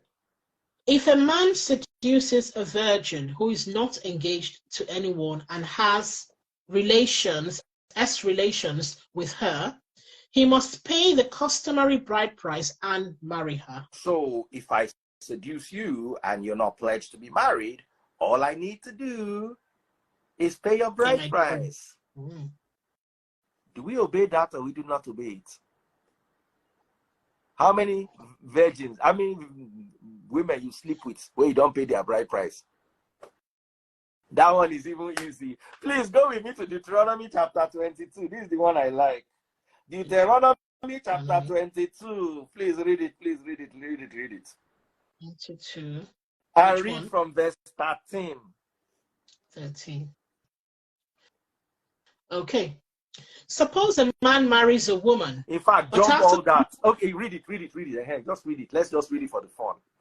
But after sleeping with her, he turns against her and publicly accuses her of shameful conduct, saying, when I married this woman, I discovered she was not a virgin. Then the woman's father and mother must bring proof of her virginity to the elders as they hold court at the town gate. Her father must say to them, I gave my daughter to this man to be his wife, and now he has turned against her. He has accused her of shameful conduct, saying, I discovered that your daughter was not a virgin. But here is the proof of my daughter's virginity. Then they must spread her bed sheet before the elders. The elders must then take the man and punish him. They must also fine him 100 pieces of silver, which he must pay to the woman's father, because he publicly accused the Virgin of Israel of shameful conduct. The woman will then remain the man's wife, and he may never divorce her. But suppose the man's accusations are true, and he can show that she was not a virgin. The woman must be taken to the door of her father's home, and there the men of the town must stone her to die, for she committed a disgraceful crime. What's the verse you are reading just now? Oh my goodness. 20. I'm on 20 now. But suppose the man's accusations are true, and he can show that she was not a virgin. The woman must be taken to the door of her father's home, and there the men of the town must stone her to die. Stop. So, in Nehemiah, all the Jews and the Levites and the priests set themselves aside and swore a curse. They said they will obey all of the law of Moses and you will rebuke it. Now, please let me ask you, Rita, when you married, were you a virgin? When I married, no. Oh yeah, bring stone. We are going to obey all the law. We must obey all the law so that we avoid the curse in Malachi. Let me tell you, if we obey this law, these 506 people watching me on Instagram, it no go remain 6 where they watch me. Myself, I no sure say I go there here.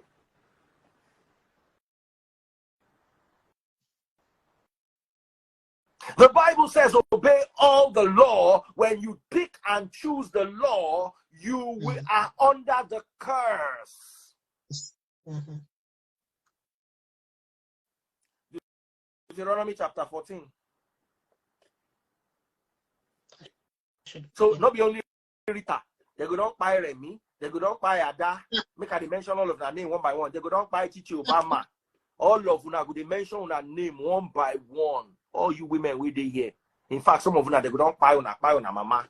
Una mama for no even see una born because they go down buy and sin stone am onto the law where una want obey, where they don't deliver una from, where una no want hear word because your pastor must drive private jet. Una they go collect tithe inside. Please, oh. Deuteronomy 14. Deuteronomy 14. You are there. From 1? No, I will just quickly look inside. Make I just enter there with you now. I don't allow you. You for join us. Deuteronomy chapter 14. Read verse 9. Verse 9. Right. Of all the marine animals, you may eat whatever has both fins and scales. You may not, however, eat marine animals that do not have both fins and scales. They are ceremonially unclean for you. All right. So, do you like catfish? I love catfish. Does it have scales? No. So each time you eat catfish, what do you do? Doesn't have fin. It must have both fins and scales. Okay. So I've sinned. I've broken the law of Moses. You've broken the law. What about shrimp? You like shrimp now? Yes, now. Does it have scales? Yeah. It has exoskeleton. It's like a cockroach. Oh, boss, yeah, wait. They are closely related. But it's got scales. You can. Oh no, you're right. They're not called scales. You are right. What and they about certainly don't have fins. Crab? I love crab. Oh. Does crab have either? Crab has neither fin nor scale. So you want to eat prawn, and want to be disvirgined and be doing self-influencer up and down. But then, so when you now go and pay tithes, do you know why there's a curse on you? Broken the law of Moses. Because you have broken the law of Moses. Dear men, please read Leviticus 19:27. Leviticus 19:27. I need to explain this to you so you guys get it. Hey, thank you so much. My number one gifter on TikTok, Cornerstone. Akbelaye, Cornerstone. My number two gifter on TikTok, big shout out to you, user 44508-390. Thank you, thank you, thank you. And the 27. Yes. Do not trim off the hair on your temples or trim your beards. Do not trim the hair on your temples or trim your beards. Your beards. The law says you must not. Continue reading it. Do not cut your bodies for the bride, and do not mark your skin with tattoos. I am the Lord. So the Lord says, don't trim your beard. The Lord said, beard gag will be going to the barber shop. They'll be trimming your beard for you. You are committing sin. And when you commit sin, you carry the whole cost of the disobedience upon yourself. So in Galatians chapter 3, verse 10, and in Malachi chapter 3, verse 9, can you now see how paying tithe is a curse? Indeed. Do you understand this? I do. Okay. I want you to now, let's answer House of Gold's question. Matthew 23:23. Please read it to me. Matthew 23:23. This is so good. 23:23. Yes. I am there. What sorrow awaits you, teachers of religious law, and you Pharisees, hypocrites, for you are careful to tithe even the tiniest income from your herb gardens, but you ignore the more important aspects of the law: justice, mercy, and faith. You should tithe, yes, but do not neglect the more important things. Now, Christ said you should tithe. Explain this to me, Gambia. So he's actually said in somewhere else that he did not come to change the way of life of the people or to challenge the law. So he came for our salvation. So he's saying, yes, let me you read can that pay the part for tithe. you. I need you to understand it. Esther said something, I don't know if you saw it. Paying tithe is like nailing Christ the second time to the cross. But I want you to explain this part, because this is the part they use to justify themselves. Okay. Matthew chapter 5, verse 17. 5:17. Yes, I'm there. Don't misunderstand why I have come. I did not come to abolish the law of Moses or the writings of the prophets. No, I came to accomplish their purpose. So the purpose of everything is him ending up on the cross. It does not mean you should fulfill it. He has accomplished it. That is why on the cross he said it is finished. But let's close that chapter and let us go back to Matthew 23:23, where Christ was telling the who was he talking to in Matthew 23:23? Let's start with proper understanding of that. Right, so he's talking to the rabbis, the teachers of religious law and Pharisees. Okay. So he says, who were they paying the tithe to? Well, I don't know what they were doing. Who were I don't know. They paying the tithe to? Read verse 1 again of that. I need to establish it with you. Okay. Read verse 1.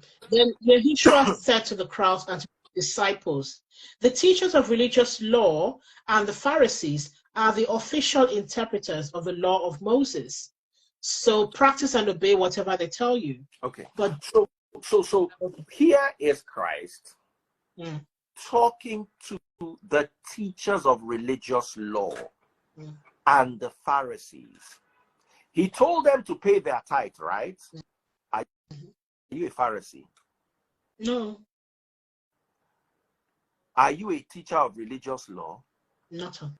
What religious law was he talking about? The law, well, the law of Moses that tells them to, well, the law of Moses, to be honest. So, did Christ tell them to pay tithes to him? No. Did he tell them to pay tithes to the church? No, not at all. Who were they paying tithes to? They were paying it to the Levites and the priests. Who did not have any land.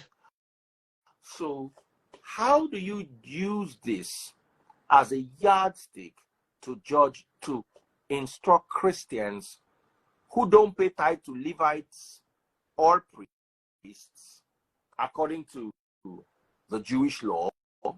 Instead, they pay their tithe to who? To pastors and church. Now, those days when the Levites paid their tithe, how did they pay their tithe? Those days, they got their herds, their flocks, their fruit trees. They produce paid the tithe according to the instructions of the law of Moses. Remember, they are the ones who interpret the law of Moses. Matthew 23 verse 1. You read it like, I've made you read it like twice or 3 times today. Yes. So how does the law of Moses instruct us to tithe? A tenth of all your farm produce. So from the herds to the flocks. Is it every to the month? No, it's every year. You bring that. Every year one, you do what with it? You eat it yourself in the presence of the Lord. Then every 3 years. Then every 3 years, you take a tenth of that. Well, first of all, every 3 years, you bring the tithe and you put it in, you take it to the place of the Lord again, to the storeroom. So, at what point did tithing become your monthly salary, 10% of it? Explain it to me. When it came to, I don't know, maybe Nigeria, or if it started from America, I don't know where. When it came to the Pentecostal 500 years after Christ, in the year 585 AD. One of the leaders did that. It wasn't Constantine, don't worry. Constantine was about 200 years before. No, it wasn't Constantine. Okay. So, Christ said, yes, pay your tithe. But how do you pay your tithe? Not to church, because he would have collected it. He would have said, pay your tithe to me. Exactly, Son of God. Or he would have told the disciples to collect the tithe. On his behalf. The tithe was a part of the law of Moses that was obeyed through the teachings of the Levites and the teachers of the religious law. Do you have any question? No. Most churches today do not. Christ is our high priest. Let me prove it to you.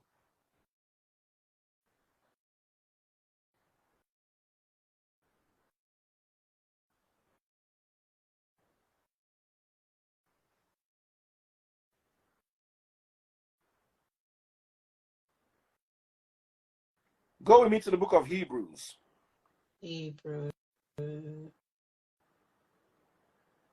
Hebrews chapter 5 verse 6. Hebrews 5:6. Okay, I'm there. Read it. And in another passage, God said to him, you are a priest forever in the order of Melchizedek. So we're going to come to that. I'm going to explain that properly. Read Hebrews chapter 8 verse 6. 8:6. Hebrews 8:6. Okay. But now Yahushua, our high priest, has been given a ministry. We have a high priest now. We have a high priest. I just want to establish. Hebrews chapter 4 verse 14. Okay, Hebrews 4. 14. So then, since we have a great high priest who has entered heaven, Yahushua, the Son of God, let us hold firmly to what we believe. Hebrews chapter 6, verse 20. 6:20. 6:20. Okay. Yahushua has already gone in there for us. He has become our eternal high priest in the order of Melchizedek. Okay, so let's talk about Melchizedek, the order of Melchizedek, and the high priesthood of Christ, along following that order. Why did Paul use Melchizedek to establish the priesthood of Christ? Let's read Hebrews chapter 5, verse 17. 5:17. No, sorry. 17. No, sorry. Hebrews chapter 5. No, I think it's Hebrews chapter 7. Okay. Just hold on. I want to give it to you. All right then.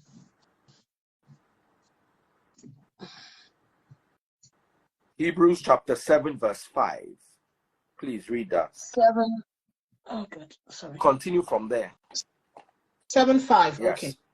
Now, the law of Moses required that the priests, who are descendants of Levi, must collect a tithe from the rest of the people of Israel, who are also descendants of Abraham. But Melchizedek, who was not a descendant of Levi, collected a tenth from Abraham.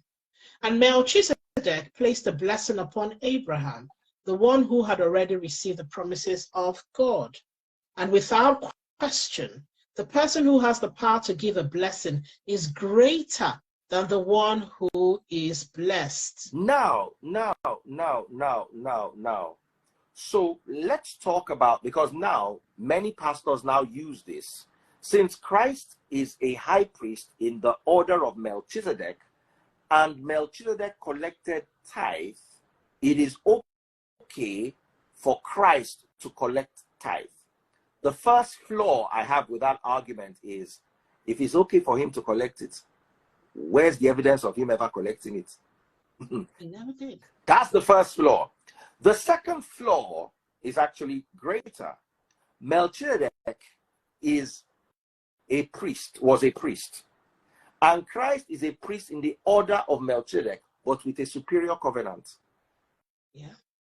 Because it is through the sacrifice on the cross that we became Christians. So because Abraham did something under Melchizedek, remember Abraham did many things under Melchizedek. He had concubines under Melchizedek. Doesn't mean that Christ should do exactly what Abraham did unless Christ actually instructs us to do so. Because who is Melchizedek? Let's even see what makes Christ a Melchizedek. And then let's see if your pastors qualify to be Melchizedeks. So please, can we go to the book of Genesis chapter 14? In fact, Genesis chapter 13, let me establish 14. You will read Bible today plenty. Tithe is not wanting. No, that's a problem. Don't be angry. I actually wanted to draw your attention to 8. You know, we read 7. Yes. But it continued to 8, and that was what distracted me for a bit. Okay, read 8. It said, the priests who collect tithes are men who buy. So Melchizedek is greater than they are because we are told that he lives on. That I didn't want to read this yet. Yeah, okay. I wanted to sorry. come back to it, but since you have read it, Christ lives on, Abby. Mm-hmm. Melchizedek lives on. Does your pastor live on? Mm-mm. No. Okay. So let's imagine Christ is the Melchizedek and you want to give him your tithe. How do you give Christ money?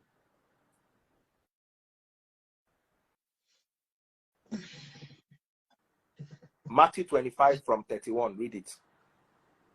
Okay. Matthew 25 31. Let's even imagine Christ wants to collect these tithes. Is 31. it by church, giving it to the church? Okay, I'm there. But when the Son of Man comes in his glory, and all the angels with him, then he will sit upon his glorious throne.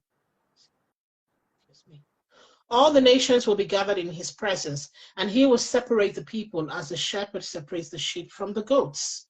He will place the sheep at his right hand and the goats at his left.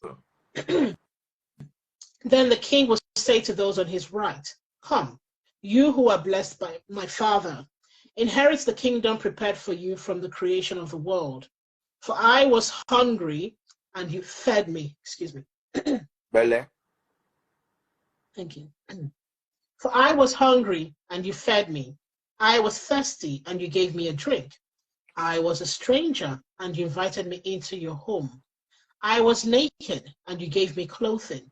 I was sick, and you cared for me. I was in prison, and you visited me." Then these righteous ones will reply, "Lord, when did we ever see you hungry and feed you, or thirsty and give you something to drink, or a stranger and show you hospitality, or naked and give you clothing? When did we ever see you sick or in prison and visit you?" And the king will say, "I tell you the truth, when you did it to one of the least of these, my brothers and sisters, you were doing it to me." So if you want to give money to Christ, how do you give money to Christ? You give it to the people he has listed, the sick, those in prison, clothe those who are naked. Okay. So did he include pastor there? Never. Good. Now read Deuteronomy 14:28. Deuteronomy 14:8. Oh no, wrong place. Sorry. Deuteronomy 14:8. 14. Right, I'm there. "And you may not eat the pig. No. It has split Deuteronomy hooves." 14:28. Oh, 28, I beg your pardon. "At the end of every third year, bring the entire tithe of that year's harvest and store it in the nearest town. Give it to the Levites, who will receive no allotment of land among you, as well as to the foreigners living among you, the orphans and the widows in your towns, so they can eat and be satisfied." So Christ said you should Then, give it to, hold on, sorry, the old law of Moses said you should give your tithe to 4 categories of people. Who are they? so to the foreigners living among you, the orphans, the widows in your town, and the Levites. Good. When Christ said in Matthew 23:31, talking of how to give him money, did he mention Levites? He didn't. He said the list of my brothers. He was talking about the orphans, the widows, people in and prison, the foreigners. He actually mentioned foreigners.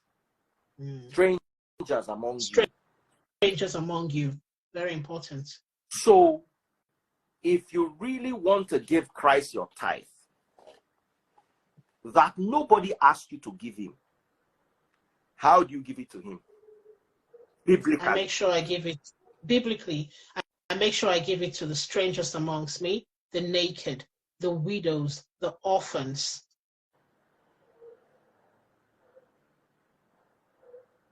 So let's go back to this Melchizedek, because this is the Melchizedek that they like to use to prove that no, Christ is a priest in the order of Melchizedek. So Melchizedek collected tithe from Abraham, then you must also be able to collect tithe as Melchizedek. First thing that debunks this thesis is Melchizedek lived forever. He's a priest forever. And Christ is our high priest forever. You read it yourself? Yes. I will make you read this Bible over and over again because you have to get it. Please don't be angry. Forgive me. It's mine. I need to get it. Forgive me. You are forgiven, sir. And I'll tell you.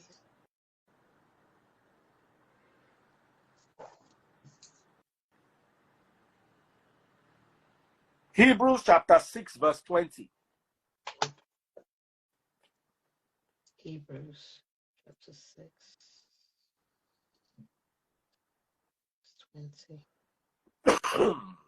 Okay.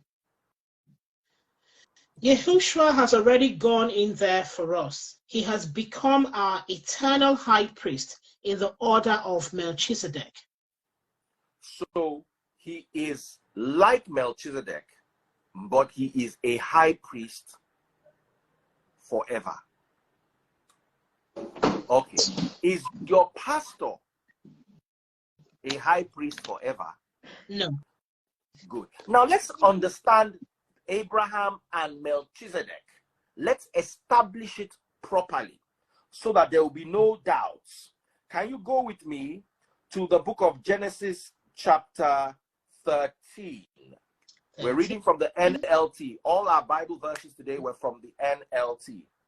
Genesis chapter 13, I want you to read from verse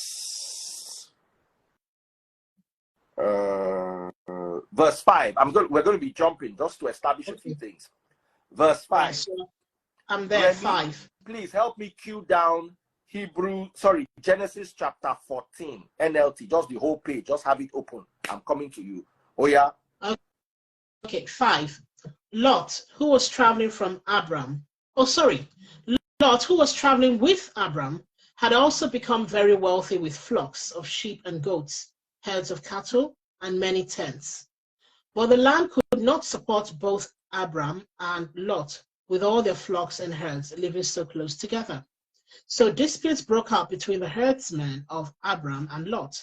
At that time, Canaanites and Perizzites. All right, stop there. Let's just jump back to 5. Just read 5. Lot, who was traveling with Abram and also had also become very wealthy with flocks. Lot and Abraham were wealthy because the Bible uses the word also. Also, I brought another woman also. I cannot say Remy is a woman also. On my life, it's Daddy Freeze, Rita, and Remy, who is a woman also, right? I cannot say Remy, who is a frog also, right? The word also, how does it define Abraham? Read that line again. Lot, who was traveling with Abram, had also become very wealthy with flocks of sheep. Explain that. What does also become very wealthy mean? It means that just like Lot, so Lot actually, what it means is that Lot became very wealthy with flocks of sheep and goats, and Abram also became wealthy from the same means like him. Both of them were wealthy. They were already rich.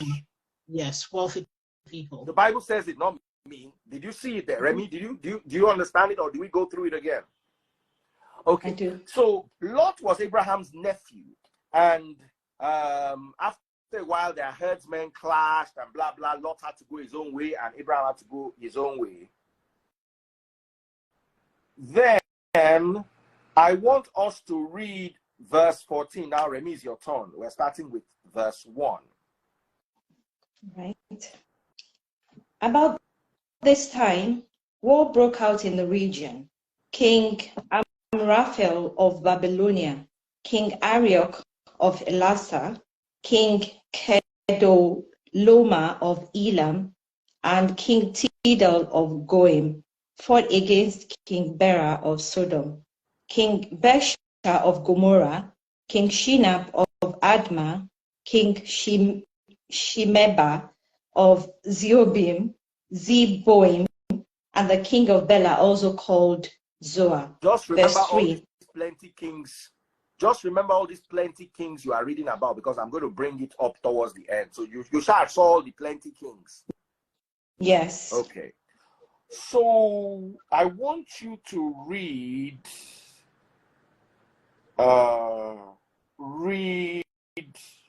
from verse 11. Okay.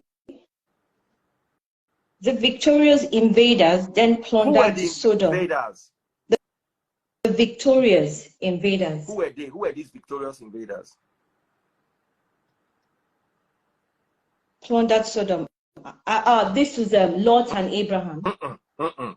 Gambia, do you understand it? If you don't, No, I jumped. don't. Eh? Yeah. I jumped it. So, okay, read from verse 8.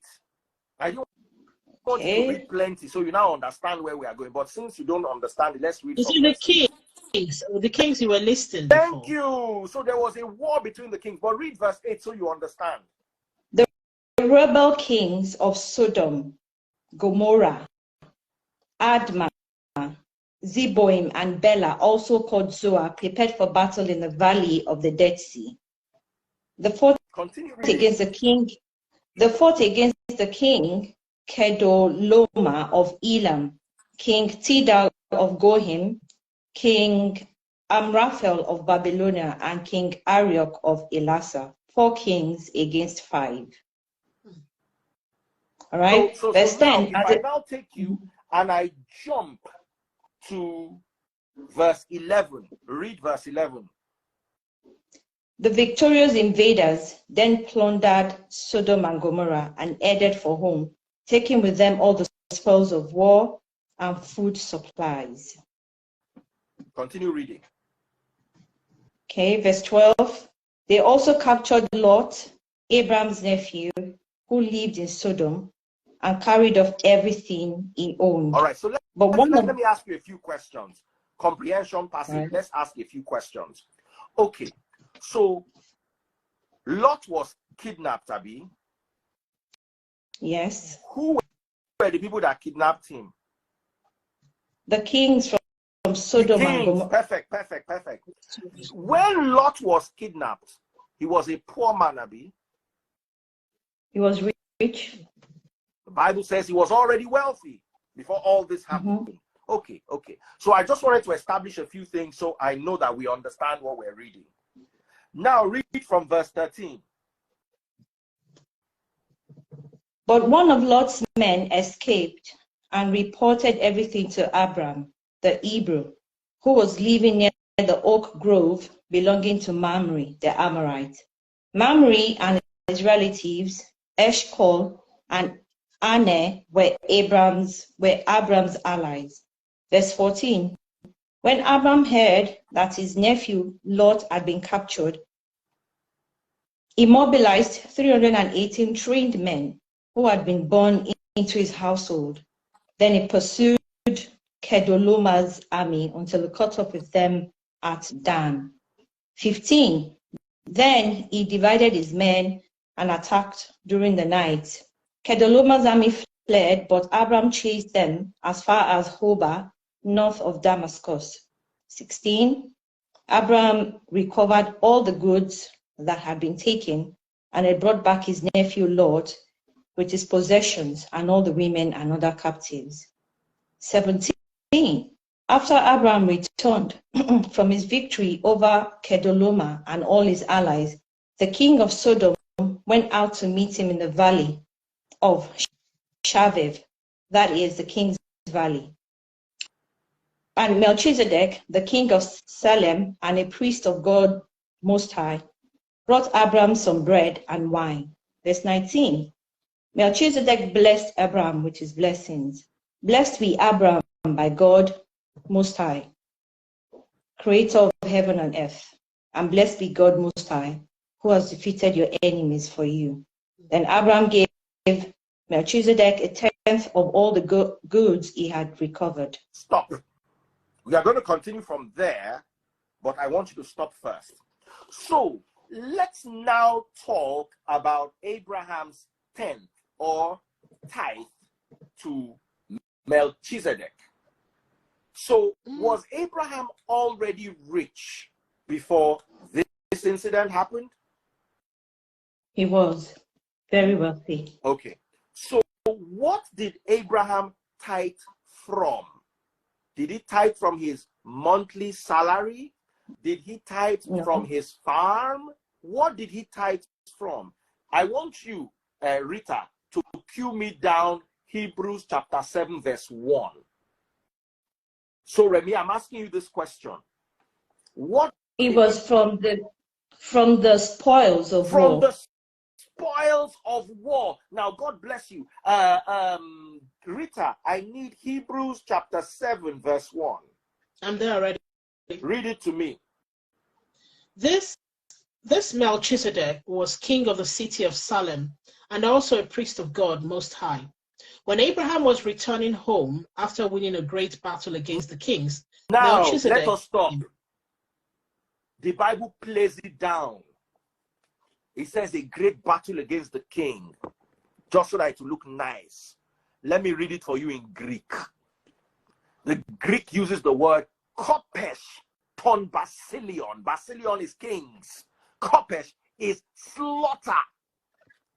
I'm going to show it to you. Kopesh ton basilion. I'm going to show it to you in the Greek Bible now. Can you see it? Kopesh ton basilion. Basilius in Greek is one king. Basilion, kings. So Abraham was returning from where? Let's not make it sound good. Where was he coming from? The a slaughter. Kopesh, a slaughter. Yeah. They fight people, cut people head. Heads without bodies, bodies without heads. That was where Abraham was not coming from work where he worked in Zenith Bank. Abraham was not a travel nurse. Abraham was not a scrum master or an influencer on TikTok. Abraham was returning from the Kopesh ton Basilion, a full-blown war. So Remy, he gave a tenth to Melchizedek. What was the tenth he gave? From the spoils of war, the goods, the things that he got from war. Which included human beings. Yes. So continue reading from that. I just wanted to establish. So those of you that want to pay tithe like Abraham, I hope you are waiting for the Kopesh. Our King Glory. Continue reading, Remy. Verse 21. The king of Sodom said to Abraham, "Give back my people who were captured." But so his people were captured. They were part of things that Abraham was collect. Abraham carry people. People follow. So you cannot give. They said give back. What does give back mean? It means it's with you already. Yeah. Give me back, Abi. Because Abraham don't collect the 9 spoils.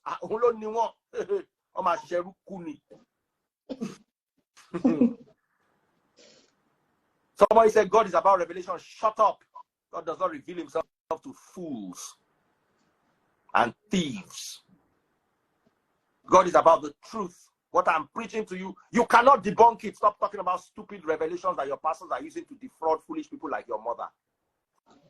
I mean it not as an insult. If your mother was not foolish, she would not be here typing this. She would not slap and collect them from you. But the family, if I don't talk to you like this, you will not have sense. Remy, please continue reading to me. Give back my people who were captured, but you may keep for yourself all the goods you have recovered. Verse 22. Abraham replied to the king of Sodom, "I solemnly swear to the Lord, God Most High, creator of heaven and earth, that I will not take so much as a single thread or sandal tongue from what belongs to you. Otherwise, you might say I am the one who made Abraham rich." Okay, so what did Abraham now do? Continue reading. Okay, verse 24. I will accept only what my young warriors have already eaten, and I request that you give a fair share of the goods to my allies, Ane, Eshkol, and Mamre. Okay, so what Abraham now did here was he returned the 90% back to where he got it from. Did you just read that, Remy? Yes. Yeah. So Abraham gave a tenth of the spoils, not his money, not his work, From the copper stone Basilion, the slaughter of the kings, he took 10% and gave to Melchizedek. What did he do with the remaining 90%? He returned. He returned it to where he got it from. Is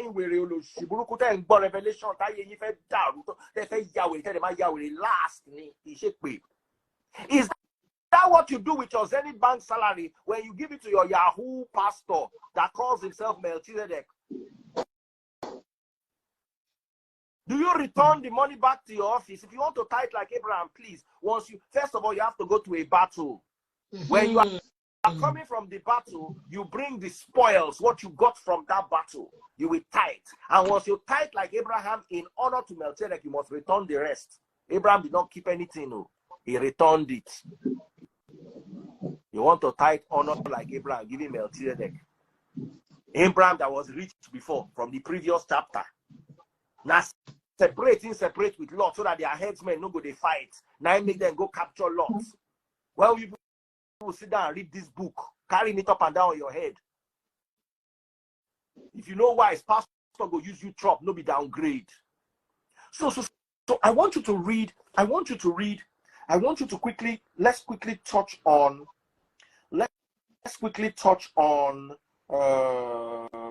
We're still in Genesis chapter 14. I want you to read verse 20 again.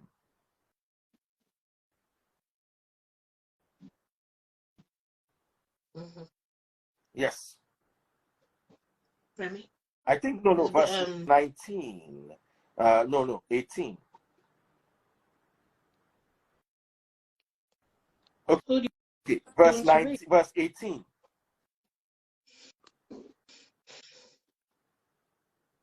Oh dear. Any of you? Remy, do you want to read? Okay, one of you should read Hebrews chapter 7, verse 1 and 2, and the other should read Genesis chapter 20. You confuse me now. We've left Genesis. Sorry, okay, so I'll get Hebrews 1 verse. Hebrews 7 verse 1, hold it down. Genesis 14 verse 18. Okay, Genesis 14 verse 18 is where I am. And Melchizedek, the king of Salem and a priest of God Most High, brought Abram some bread and wine. Okay, Melchizedek was a priest Most High. Read Hebrews chapter 7 verse 1 and 2, Remy.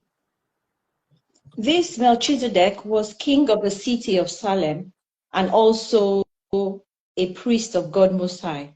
When Abraham was returning home after winning a great battle against the kings, Melchizedek met him and blessed him. Verse 2, then Abraham took a tenth of all he had captured in battle and gave it to Melchizedek.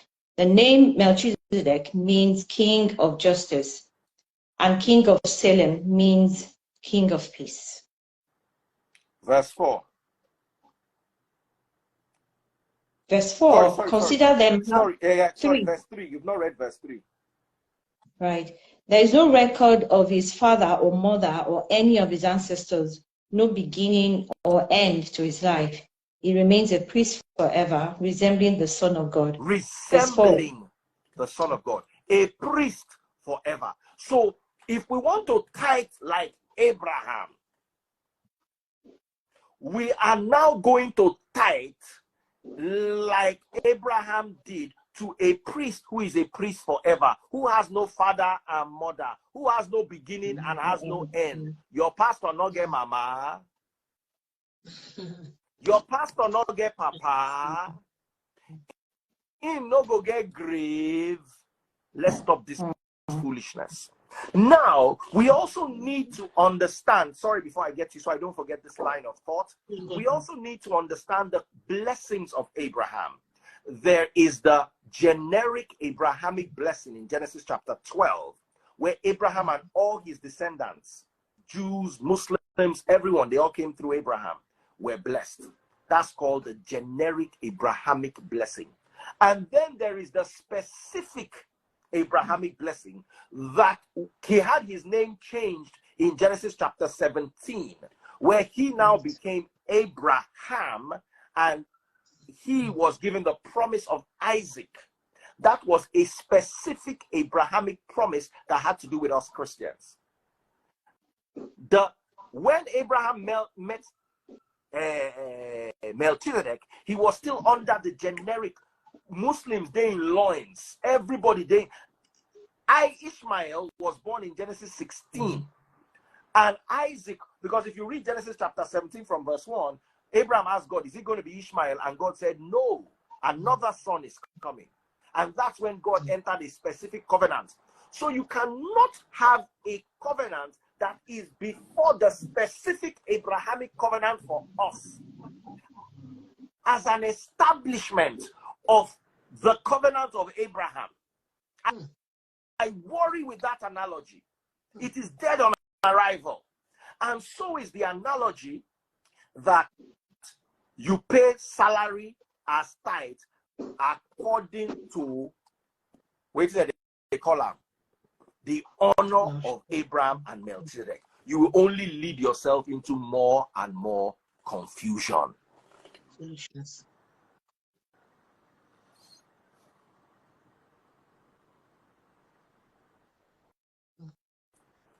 So, I'm not sure I've touched on everything, but have I touched on everything? Any questions? Remy, please.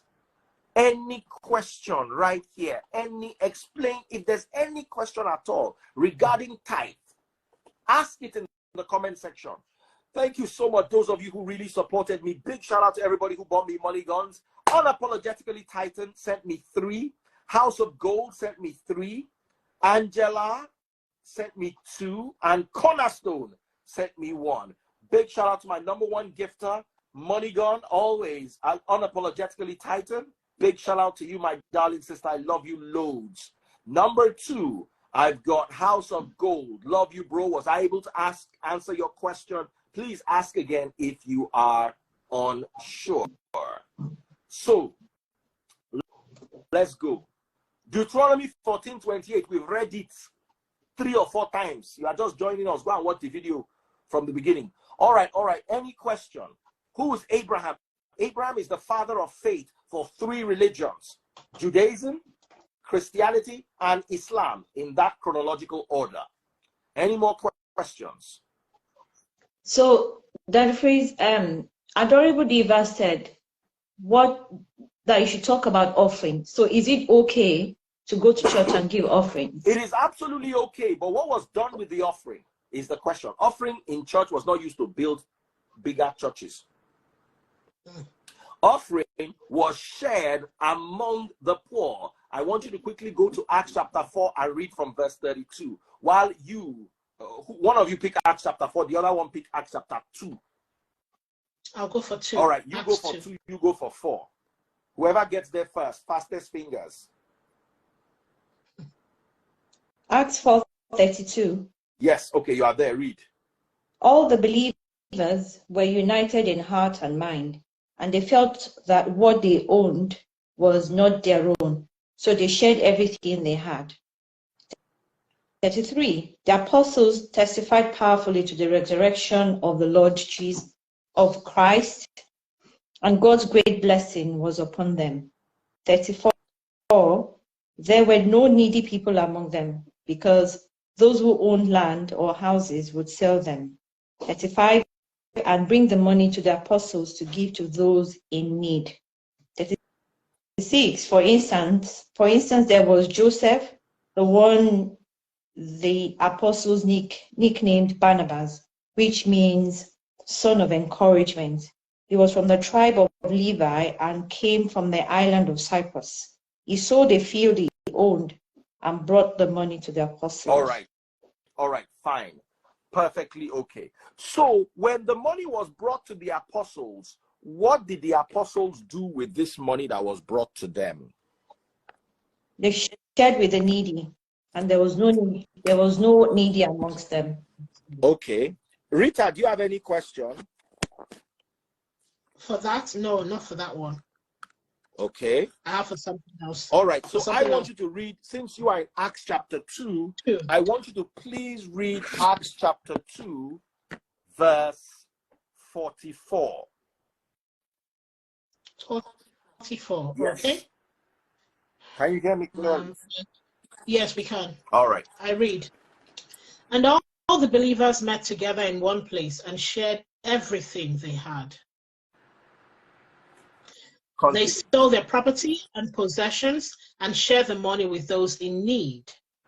They worshiped together at the temple each day, met in homes for the Lord's Supper, and shared their meals with great joy and generosity, all the while praising God and enjoying the goodwill of the people.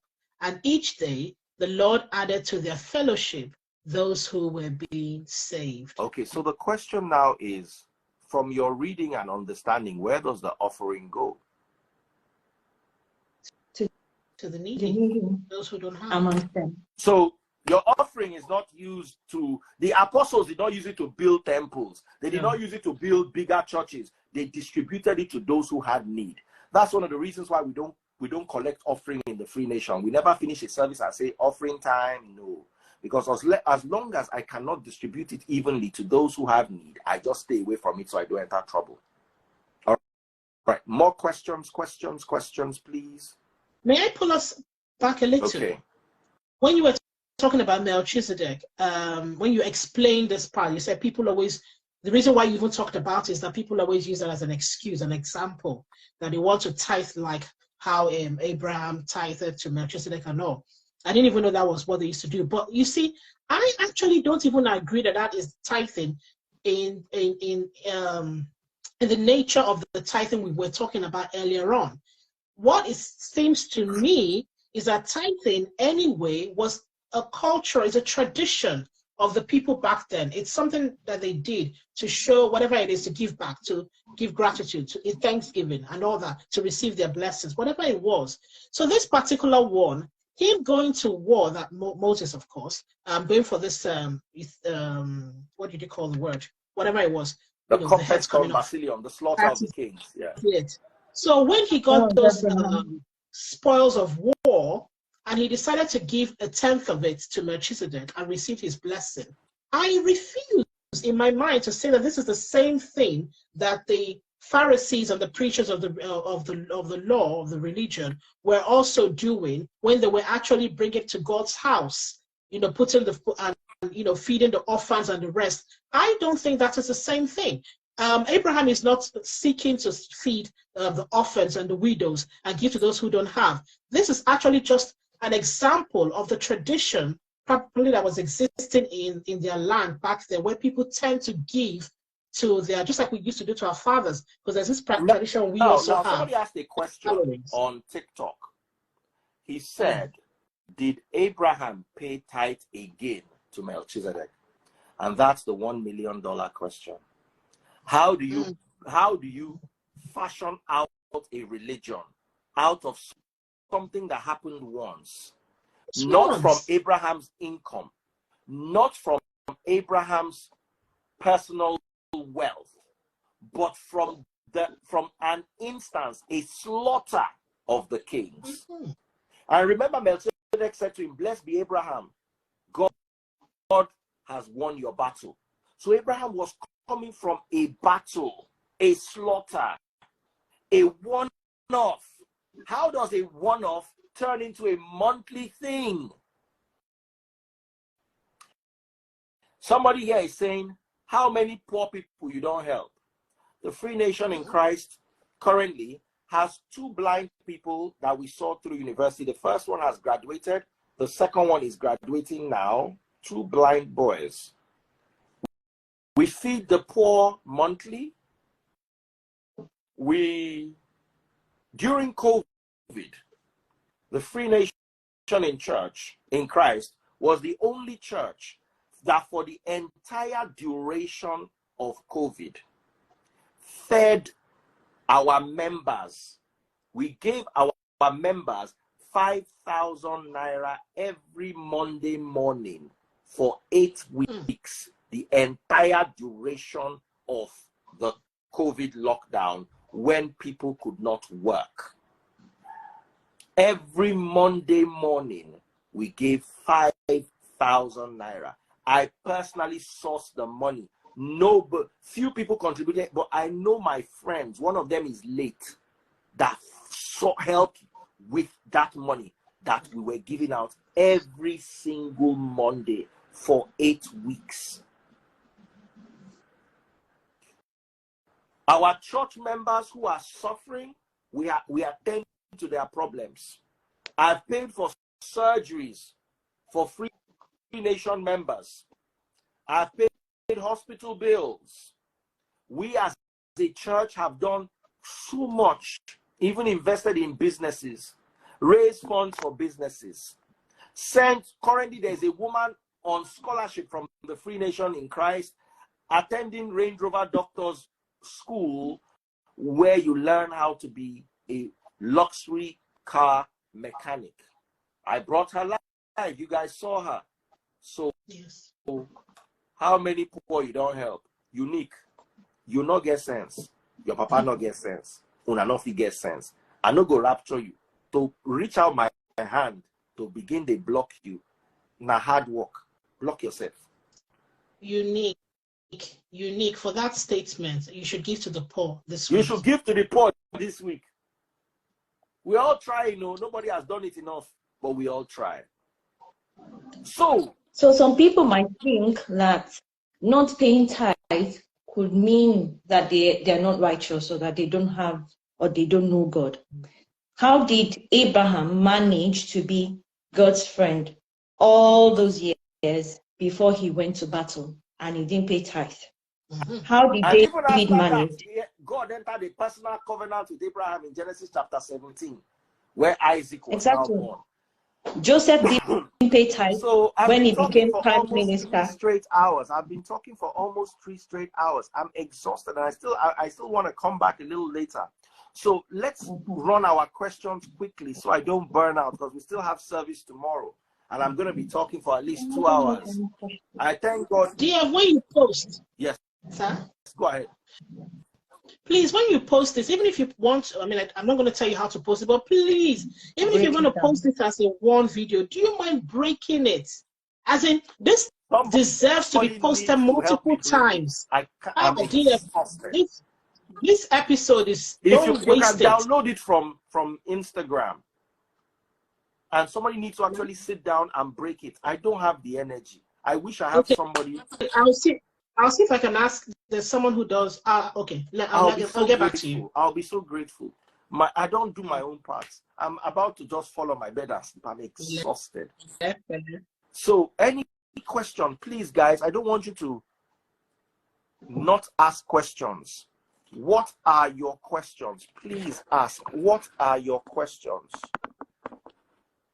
Ready? Definitely not FNC members, because we've heard this too many times. Yes, so we understand, you know. So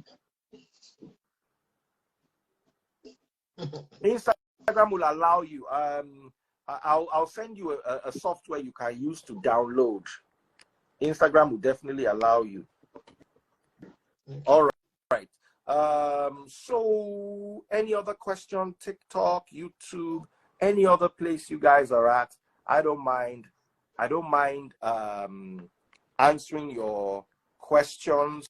Let me just put this TikTok like this so that the phone can be charging. It's about to die. As in, from 100%, 2 phones are on less than 10%, and I'm still continuing. Oh my God, Jal Balo, he has already said you can't go to hell. In fact, you may go to hell if you pay your tithe. Not more than anything because else. you're not paying Please, tithe. if you're watching on TikTok, double click the screen. Double click the screen if you're watching on TikTok.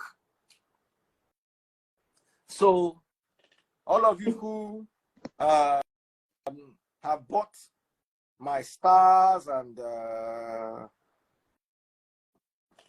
everything you guys have done, let me do a big shout out to everyone. Somebody actually did say, hey, somebody sent me stars. Let me thank them. Oh, na plenty work I do. Temi Dayo. Oh, ye la mi tie mama Dayo ni. Send me 1,000 stars. Tie mama Dayo. Loson la ro ni role. Tie mama Dayo ni se. If you're watching on TikTok, I'm still looking for my #1 gifter. I think that spot has been retained by my Money Gun Queen, Unapologetically Titan.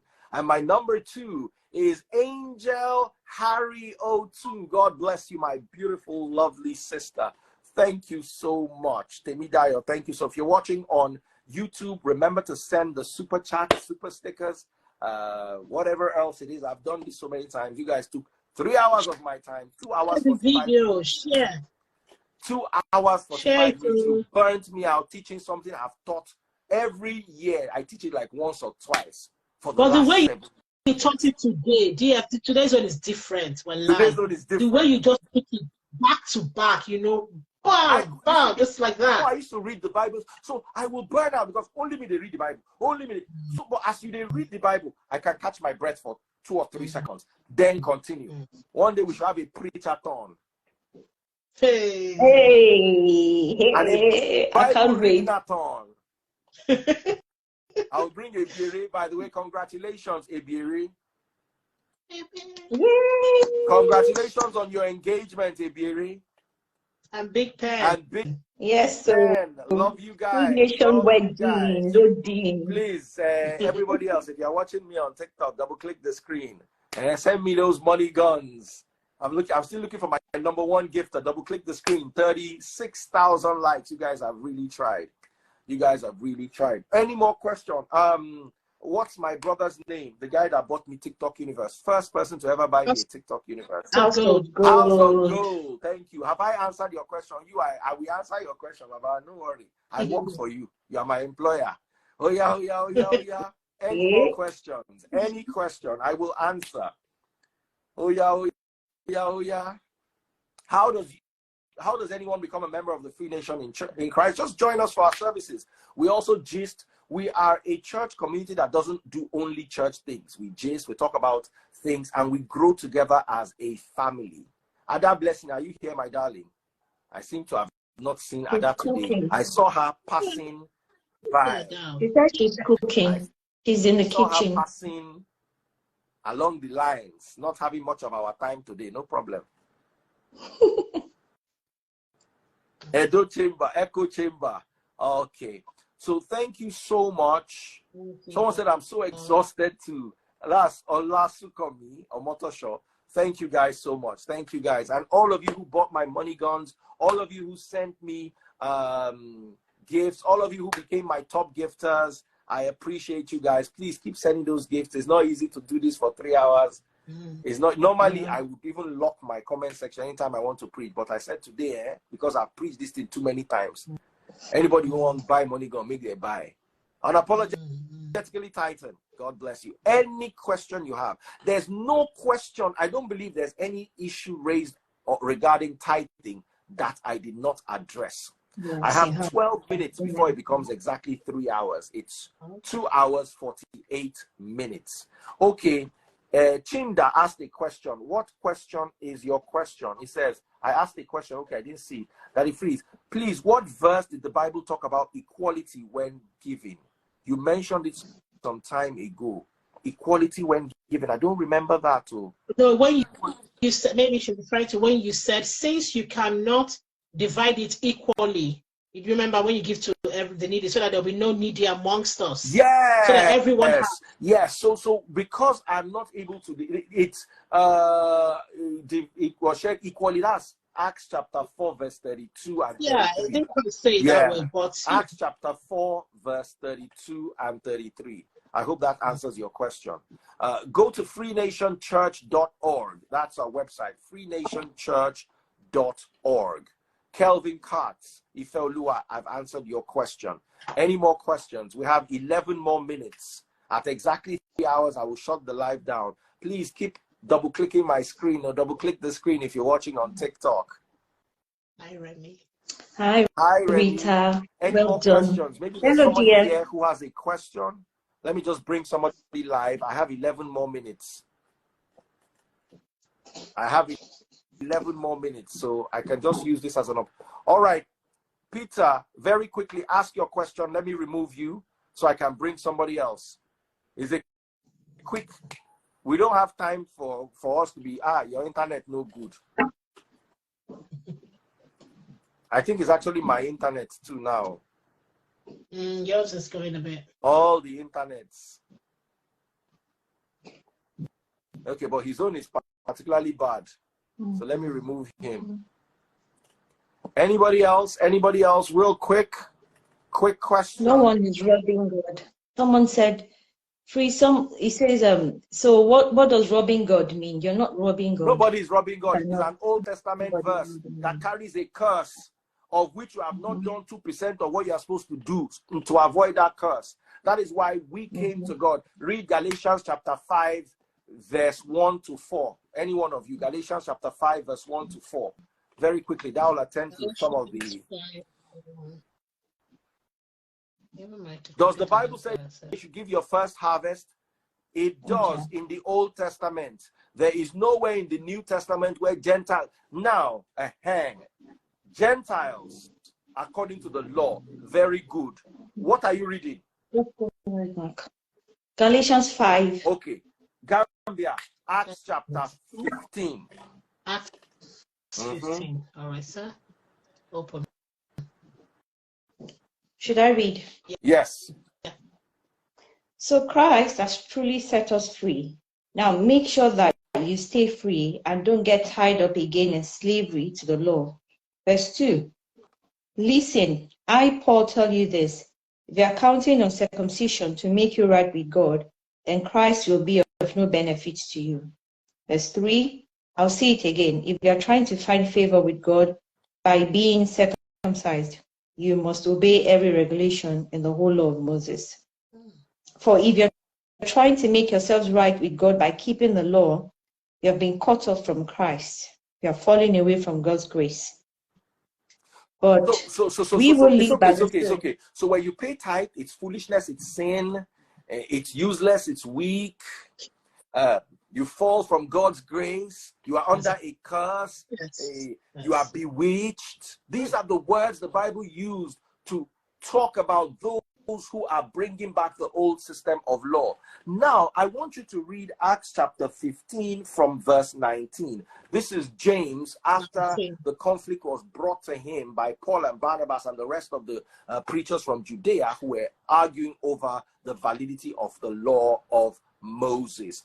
So, please, from verse 19. 19. And so my judgment is that we should not make it difficult for the Gentiles who are turning to God. Instead, we should write and tell them to abstain from eating food offered to idols, from sexual immorality, from eating the meat of strangled animals, and from consuming blood. So these are the only 4 instructions that the church came together in both Acts chapter 15 and Acts chapter 21 to tell us, the Gentiles, to do. So out of all the laws of Moses, out of the 613 laws of Moses, that were what was given to the Gentile church was 4 things. Tithe was not one of them. We are Gentiles. We're not under any obligation to pay Jewish tithe. Then another thing I forgot, there was a rotation system. The land and everything they did was in 7-year cycles. So the first year you eat your tithe, the second year you eat your tithe, the third year what do? You bring it to the Levite and the priest. The fifth year you eat your tithe. Yeah. The 6th year you eat your tithe. The 6th year the first year you eat, second year you eat, third year you give to the priest. 4th year you eat, 5th year you eat, 6th year you give to the priest. Then what do you do on the 7th year? The rotation you're talking about. Yeah, but what do you do on the 7th year? You rest. God bless you. Eat it. I want to give you Bible to prove this. Exodus chapter 23.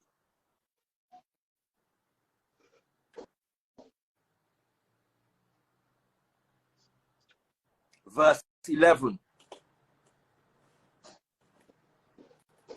Exodus 23, verse 11. But let the land be renewed and lie uncultivated during the 7th year. Then let the poor among you harvest whatever grows on its own. Leave the rest for wild animals to eat. The same applies to your vineyards and olive groves. So the 7th year, you are not even supposed to work, let alone pay tithes. Did you know this? I've heard of it. I did. Every year, every 7 years, there's fallow. Even slaves are set free. People who owe are forgiven their debts. Then the cycle starts again. Year 1, year 2, year 3, year 4, year 5, year 6, and year 7. Nobody has taught you this before. They tell you to bring your tithe every month and God will bless you. Meanwhile, none of the top 10 richest people on earth are tithe payers. The richest man in Nigeria, Liko Dangote, does not pay tithe to any church. Wake up. This thing na Yahoo that has no biblical backing. Let's imagine it was religious Yahoo that they could back up with the Bible. They can't even back it up. All right, so it's exactly, we have 4 more minutes. 4 more minutes. Any other questions? DF is on fire today. Is in the Any spirit. other questions? Big shout out to my money gun queen, unapologetically Titan. Thank you. Send those money guns. Send in those money guns. We're closing in 4 minutes. Somebody just sent me stars. Big shout. Hey, another person sent me stars. Big shout. Coco Boy Music. Thank you so much. Send me 1,200 stars. Thank you so much. Coco Boy. Oh yeah. Oh yeah. Oh yeah. Any more question? Any more question? Internet don't finish. More light on Matthew 23:23. We've done that. Matthew 23:23. Christ was talking to the Pharisees. You're not a Pharisee. He was talking to the scribes. You're not a scribe. He was talking to the Jews. That does not concern us because we're not Jews and our pastors are not Levites. Part of the requirement to be a Levite is you will not own landed property. Your pastors own landed property. They do not qualify. Any other question as I officially round off? I've got exactly 1 question. minutes. Go ahead. So what can actually lead people to hell? Because Matthew 23:31-41. When you ignore the representation of Christ, which is the poor. Read verse 41. Matthew 25:41. Or maybe 40 and 41. Okay. Because that's where hell was mentioned. Specifically as the word, yes. 45. Hebrews 25:40. You said Matthew. Sorry, Matthew 25:40. I'm tired. I'm burnt out. Matthew And the 25. king, oh, sorry, sir. No problem. And the king will say, I tell you the truth. When you did it to one of the least of these, my brothers and sisters, you were doing it to me. Then the king will turn to those on the left and say, away with you, you cursed ones, into the eternal fire prepared for the devil and his demons. For I was hungry, and you didn't feed me. I was thirsty, and you didn't give me a drink. I was a stranger, and you didn't invite me into your home. I was naked, and you didn't give me clothing. I was sick and in prison, and you didn't visit me. Then they will reply, Lord, when did we ever see you hungry or thirsty, or a stranger, or naked, or sick, or in prison, and not help you? And he will answer, I tell you the truth. When you refuse to help the least of these, my brothers and sisters, you were refusing to help me. And they will go away into eternal punishment, but the righteous will go into eternal life. So the question now is, how do you go to hellfire? When you ignore the poor. 1 Corinthians chapter 6, verse 9 and 10.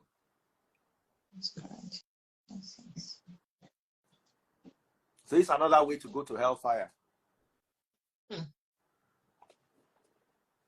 Corinthians 6, yes. 9 and 10. Remy, you want to read? All right. Don't you realize that those who do wrong will not inherit the kingdom of God? Don't fool yourself.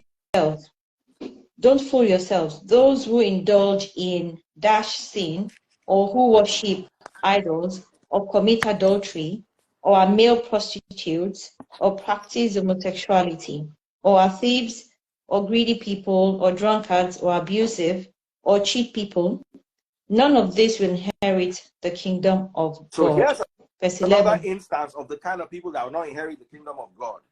You can see greedy there. Your pastors are greedy. They will not make heaven. Now Bible talk, I'm not be me. You know, see I'm there. Another example of how people will not make heaven is Those who like Revelation. Revelation, which one? 1 second. Revelation chapter 22, verse 15. 15. Or I am to understand, you might need to read from verse 14. I am at 14. Read 14. Blessed are those who wash their robes. They will be permitted to enter through the gate of the city and eat the fruit from the tree of life. Continue. Outside the city are the dogs, the sorcerers, the sexual immoral, the murderers, the idol worshippers, and all who love to live a lie. Liars. So when you live a lie, when you believe that tithing is from God, you are outside the city. It's a lie. The Bible does not tell Christians to pay tithe. It's a lie. So by the time you start joining all these things, you can see that paying tithe is actually going to take you out of God's kingdom.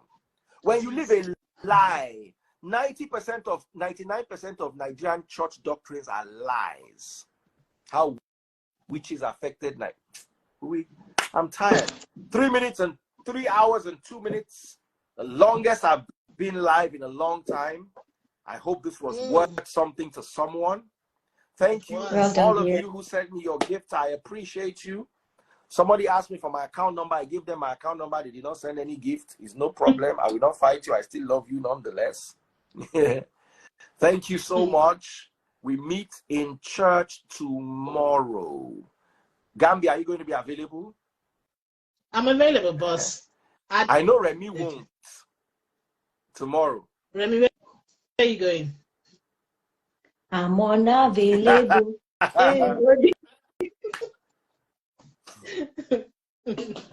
So don't worry, I've discussed with Remy. Any other thing, I think we can close now.